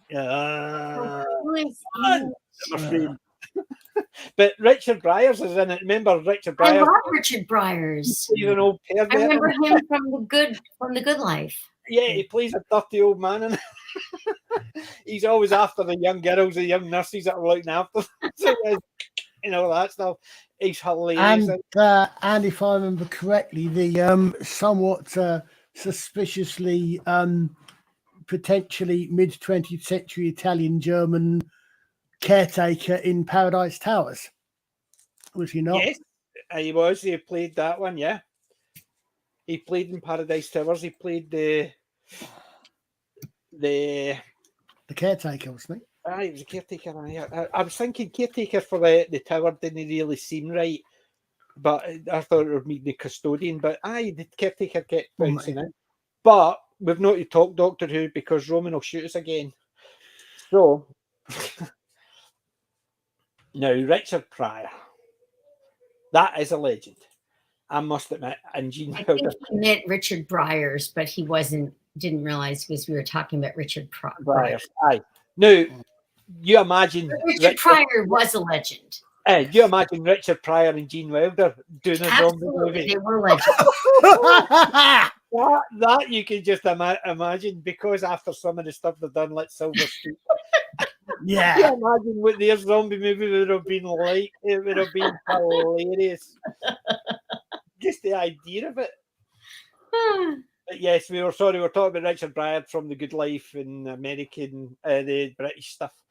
And he plays his daughter played Mary Bennett in Pride and Prejudice in 95. Mm-hmm. I don't remember her first name. Lucy, I think it is. Yeah. But I'm going to have to dig some of these movies out again, put them on my playing list again. Well, like I said, it turns out that Cockneys and versus Zombies is available here in the States on a lot Good. of different free platforms. I have to deal with adverts, but at least they're available. Mm-hmm. Well, I've put in the private chat, I put a link to the Wednesday night. I will have to check that out. With me, Jim, and Wind talking about I will it. check that out. It definitely was one of the fun ones. Wind loved it, Jim loved it, I loved it. I don't know how I missed that one. But yeah, it's definitely one of those movies. But then again, you look at the movie, you look at the zombie genre, right? See the zombie genre where it's always the. It was a win thing I missed. I didn't have an issue with that because it wasn't about the fact that you could run away from zombies. You look at the robots of death. You could run away from the robots, but they just kept coming. But they didn't. They didn't stop. They didn't. So you could have a horde of zombies. There's just that many of them. You turn the wrong corner, there's hundreds more, and they're just not going to stop. So doesn't matter how much firepower you've got, they're just going to keep coming. It doesn't matter how fast you run, they're just going to keep coming. And that was the thing about the zombie genre. Mm-hmm. As soon as they did the zombie ones where the zombies were running dead fast, nope, it doesn't work for me. Because fast zombies don't make sense. Because they would have to have coordination, which means they have to have some thinking power in their brain to coordinate that. You see all the other zombie ones where they're living corpses, so they're basically their bodies are just moving barely. They don't need to think about what they're doing; they're just trying to grab, and it doesn't matter. So I like those type of zombie ones, and people say, "But the zombies aren't scary," but they are because they just keep coming. You can run as fast as you can, but you have to stop to rest and sleep. By that time, the zombies are there again, and you have to keep going. There's nothing to stop you. But I don't even know what's happening here. Silver Streak. Yeah. See No Evil. Hello again. They were all good. Yeah, they're all great. I've got them. I've got the sets for their movies. They're just... But anyway. But I like the zombie genres where like that. But I also dislike the zombie genres where it's a hive mind. And I think Last of Us, that's where they're going with the zombies here, are a hive mind, because it's a fungus thing. So they're actually acting as if it's like the largest living organism is the mushroom, the root system of a mushroom under so much. We saw it in QI. But the fact is they're going that route for the zombies in Last of Us, and it just doesn't do it for me. That's why. And even if I was going to watch it, I want to see the zombies. I don't want to actually see relationships between... It's the same as Walking Dead. I didn't want to see relationships between groups of people in The Walking Dead. I don't care. They bump into another group and the other group's just after them because why? They've got the whole world, but they want to actually go after them because why? And I never understood that, because if your two groups are the only two groups in 1,000 square miles, why would they actually fight against each other? For what reason? To get what you've got? Well, wherever I got them, you could go there because nobody going to fight you because we're here and you're the only other ones there. All you need to do is get by the zombies. And it's things like that I could never abide, because the zombies weren't scary enough. We have to have humans who are evil to be scary. What's the point of a zombie apocalypse then? You might as well have an alien invasion or a pandemic or I was going to say, pandemic. Yeah, okay, fine. Do you actually remember where the pandemic started in Survivors? No. But can you remember when the zombie pandemic started in, what was the one where Scotland got barred off? Oh, I can't remember. I'm not sure about that one. 28 days later? Was it? No. I'm not sure. No. No, it was the one about Scotland got blocked off, and so that was the peninsula with all the... No, I don't remember seeing that one. But if you remember the opening scene... From Survivor's Eye, I remember Survivor. Yeah. But I can't remember where it was. Chinese guy drops a vial of something. It wasn't that, surprise. But the one I'm thinking of is, if somebody can remember, North Korean, I think, Peterson. Rather than I must admit, it's been a very long time since I've seen it. But the thing is, you look at the one about Scotland. It's Scotland's. They were originally going to film it in America, and it was going to be Florida. That was the quarantine zone. They were going to do quarantine because Florida is an itness. They were going to, as if they were blocking it, but they decided that would be too much. Peninsula. But they decided that was too much, so they did Scotland. So Britain, they half Britain, and it was Scotland. And it actually meant to have happened in Sucky Hall Street in Glasgow, where the pandemic started, and it spread out. So they blocked the whole of Scotland, and then they had to go in. Somebody had to go in to find somebody in there because they had the cure or immunity or whatever, and they had to go into the Glasgow hospital. They acted as if this Glasgow so-and-so hospital was actually a hospital. It's an old hospital. It's just kept as a museum of such. But they were acting as if that was the hospital they were going to. The real hospital's further up the road. You know what I mean? It's just nuts. But the thing is, in Glasgow, it was Sucky Hall Street. I've heard of that. Sucky Hall Lane, actually, it started. I just can't remember what it's called. No, it doesn't sound familiar, but I must admit, I mean, to be quite honest, I mean, I'm not a massive fan of zombies. Having said that, I quite enjoyed the Resident Evil movies as a sit back and turn brain off. I'm not a zombie fan either, but I really loved Pride and Prejudice and zombies. Oh yeah, I did. I'm not a sort of a Jane Austen type Regency romance fan either. So you know, romance books. There Colin, if it was zombies versus knights on horseback, would you watch that? I don't know. It's an interesting. I mean, it's the zombie part would be irrelevant. Then it would be actually watching. It's a historical zombie. Yeah, it's an interesting thought. It'd be watching a genre you like, and that's where the thing is with it. No, maybe.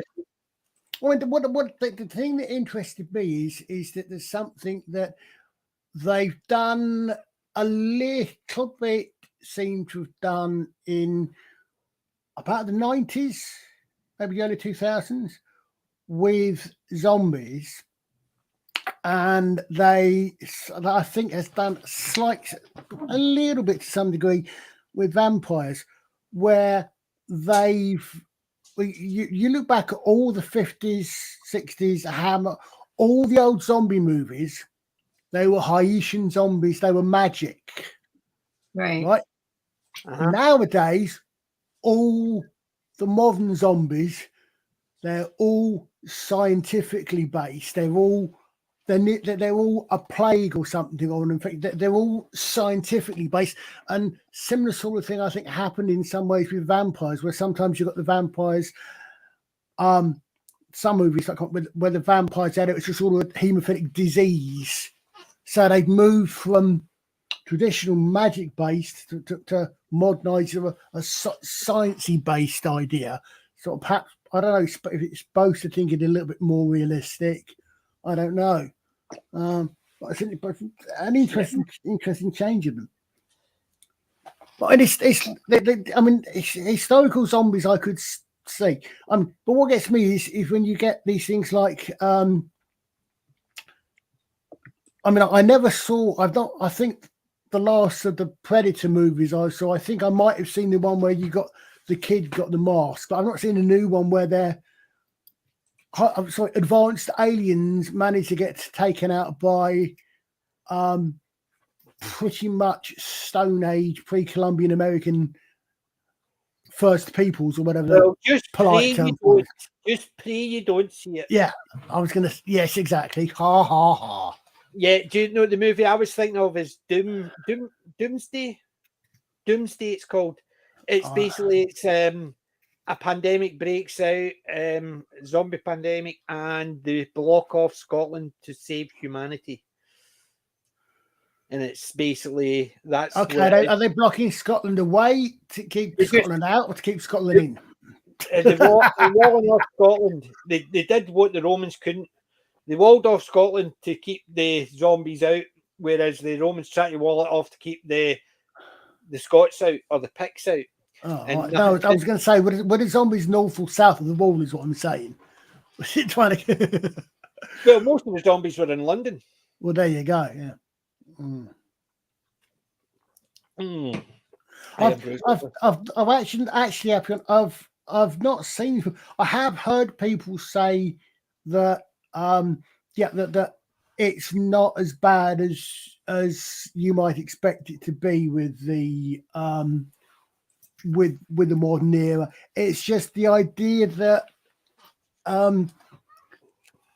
that a race that's sufficiently advanced to have space travel is going to get wiped out. He's going to lose to, and I don't mean to be rude, but to a culture at the level that the Native Americans were at that period in time, shall we say, to try to be not as I'm being rude. Let's go a wee bit heavier. They went into the Vietnam conflict. They had a guy with a minigun. Yeah. They had trained fighters with heavy weapons. And they only beat him because they accidentally came across the mud, which gave him an advantage, which didn't really help him a lot because he still had to trick him by pretending to trick him and letting it fail to trick him. And that was the only way to win because it was the Predator thinking that the Arnold Schwarzenegger was too dumb and he had really found out about his trap and he'd skirted round it, which was getting him into the trap that he'd originally set. However, that was the only reason he got beat. But they're now telling us that somebody with an axe could do it. Yeah, remember the big Mexican guy?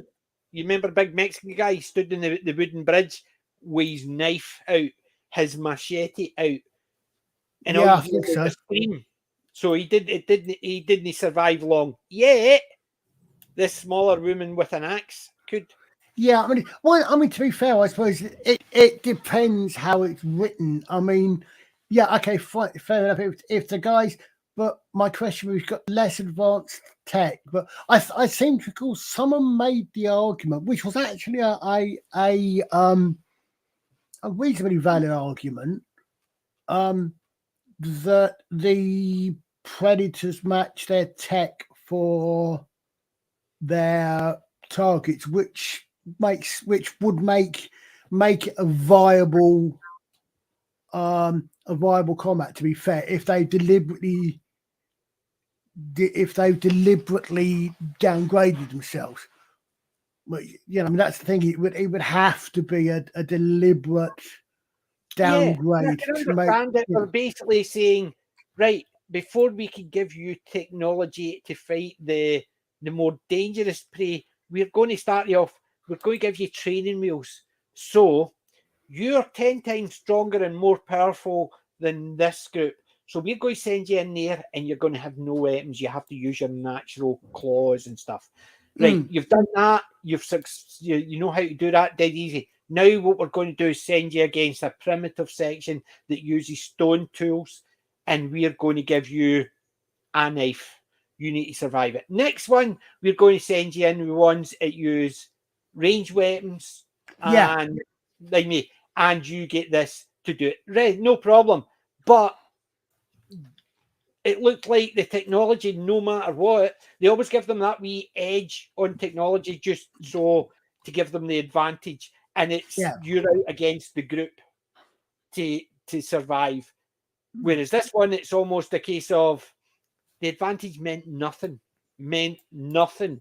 So it's almost like, right, we're sending in these people who have got gunpowder, they've got range weapons, and they can do this. Oh, here's a knife, the same as you did 4 traps back when you were fighting guys with just a rock. Yeah, that's what it's almost like. It didn't make sense because they still gave themselves the advantage. Otherwise, then when they were fighting against Arnold Schwarzenegger's groups, why were they using shoulder-mounted laser weapons to fight? So they still use the advantage. So like actually a hunter going out just now and they're saying to him, no, just use your teeth against that lion. It's basically you don't go out hunting unless you've got the advantage. Well, no, this is true. Effectively, the full advantage of this one. Yeah, but then again, I suppose it's to be fair. It's another one that I suspect. I also think that. And as I said, I mean, I'm tennis. I wasn't particularly interested in watching the film anyway, but I suspect it's another one of these ones where, because of current day, what sort of things that have been going on in the film industry for the last few years, whatever decisions they made, a lot of people may have perceived them as being a particular reason, and perhaps there was some of that, but there was still some other reason for it. I mean, it's like we've had this discussion before about For All Mankind. The For All Mankind is it could be very current day identity politicsy, but it's written in such a way that it makes sense within the setting. So again, if that's something that it's written to make sense within the setting. Mostly I like For All Mankind. I think it's an alternate reality early stuff, and it does work because of that. I think eventually it went to the point is really everybody who's in the head of every program is female. Yeah, it'd be a wee bit more normal because if it was meant to be equal, then it wouldn't be all one side or the other. There would be a smart, and sometimes you might get a group of people who are predominantly all male or predominantly all female, but on the whole, you wouldn't have everyone from every group all female, and it just got to the point, it started getting a wee bit ridiculous, but they were finishing it off anyway, so it didn't matter. But I thought it was a good one. And listen, what we're going to do is finish up in the next 5 minutes or so. Okay, mate. It's going 11, so it's going to be going soon because it's coming up for dinner time over there. And it's coming up for bedtime over here. Exactly. So, So if you remember, guys, boys and girls, lads and lassies, to in the comments put hashtag Irn-Bru to enter the competition. We've only got about 5-6 days left before I make the draw, and that's open to everybody, not just the people on the chat. The people on the panel can enter it. I'm the only one that can't. Right, so everybody's going to get drawn out the same way. So it's basically I'm going to roll a dice. If I got 10 people, it's a D10. If I've got 6 people, if I've got 12 people, I'm going to use dice to roll it because I've got all as many dice as I need. And what I'm going to do is remember Groundhog Day for Wednesday. Join us for that. And thank you to the new guys I've seen in the chat. Absolutely. I keep on going to mispronounce his name, so you need to apologise. Apion and Skeletor I've seen popped in. Thanks again for the repeat visitors, Peter, Jim. I'm just going through. Who else? Shimham. How the hell do you pronounce that? Yabham Kenobi. Thanks for joining us. Obviously, Kelly, myself. Keely, thank you for joining us again. Oh, of course. Are you going to be joining us tomorrow at the movies? Yeah, I'm going to be watching that again. What's the movie this week? Because last week was absolutely phenomenal. The Day of the Triffids. I loved the Day of the Triffids. That was the one I remember. This one, you're going to need to have alcohol with you because according to Retro Doc, it's going to be awful. And it's his fault. No. It's his choice. Right. But see, he's going to recommend it for high. Day of the Triffids, I would never have classed that as a movie, because that's the one. See, anytime somebody mentions Day of the Triffids, that's the one I go back to. That's the one I remember. They've expanded their horizons beyond terrible movies. Yes, good. Well, thank you to Wakahashi's Tea House. I know I'm terrible. I can actually even spell my own name, never mind actually pronounce anything. So there's Wig Maniac. Wig Maniac. I'm just going to make sure I've covered everybody.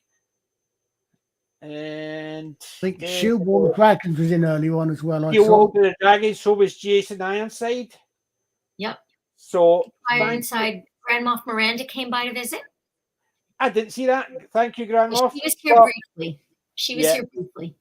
But thank you, Apollon and Peter, for sticking with us longest. It has been great stuff having you all here. Apart from tomorrow at Mr. Hyde's channel, anything else coming up? Well, I don't know.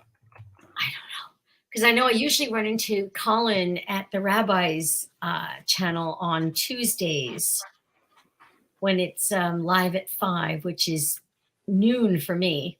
Yeah, I'm usually running. I'm usually driving at that time, so never get a chance to. I always catch. What's my lunch break? So I hang out for a little bit during lunch. Yeah. So I usually catch the Rabbi, and it's usually later on or earlier on if I'm watching it. Right, which is why I missed you. Yeah, so I'm very early in the chat because of the time frame. But if not, join us on Wednesday, Groundhog Day. Gotta be there Wednesday. Until then, boys and girls, lads and lassies, thank you for joining us. And remember, we're not old. We are classic. PJ Maybe and the gang out. Night, everybody. Good night.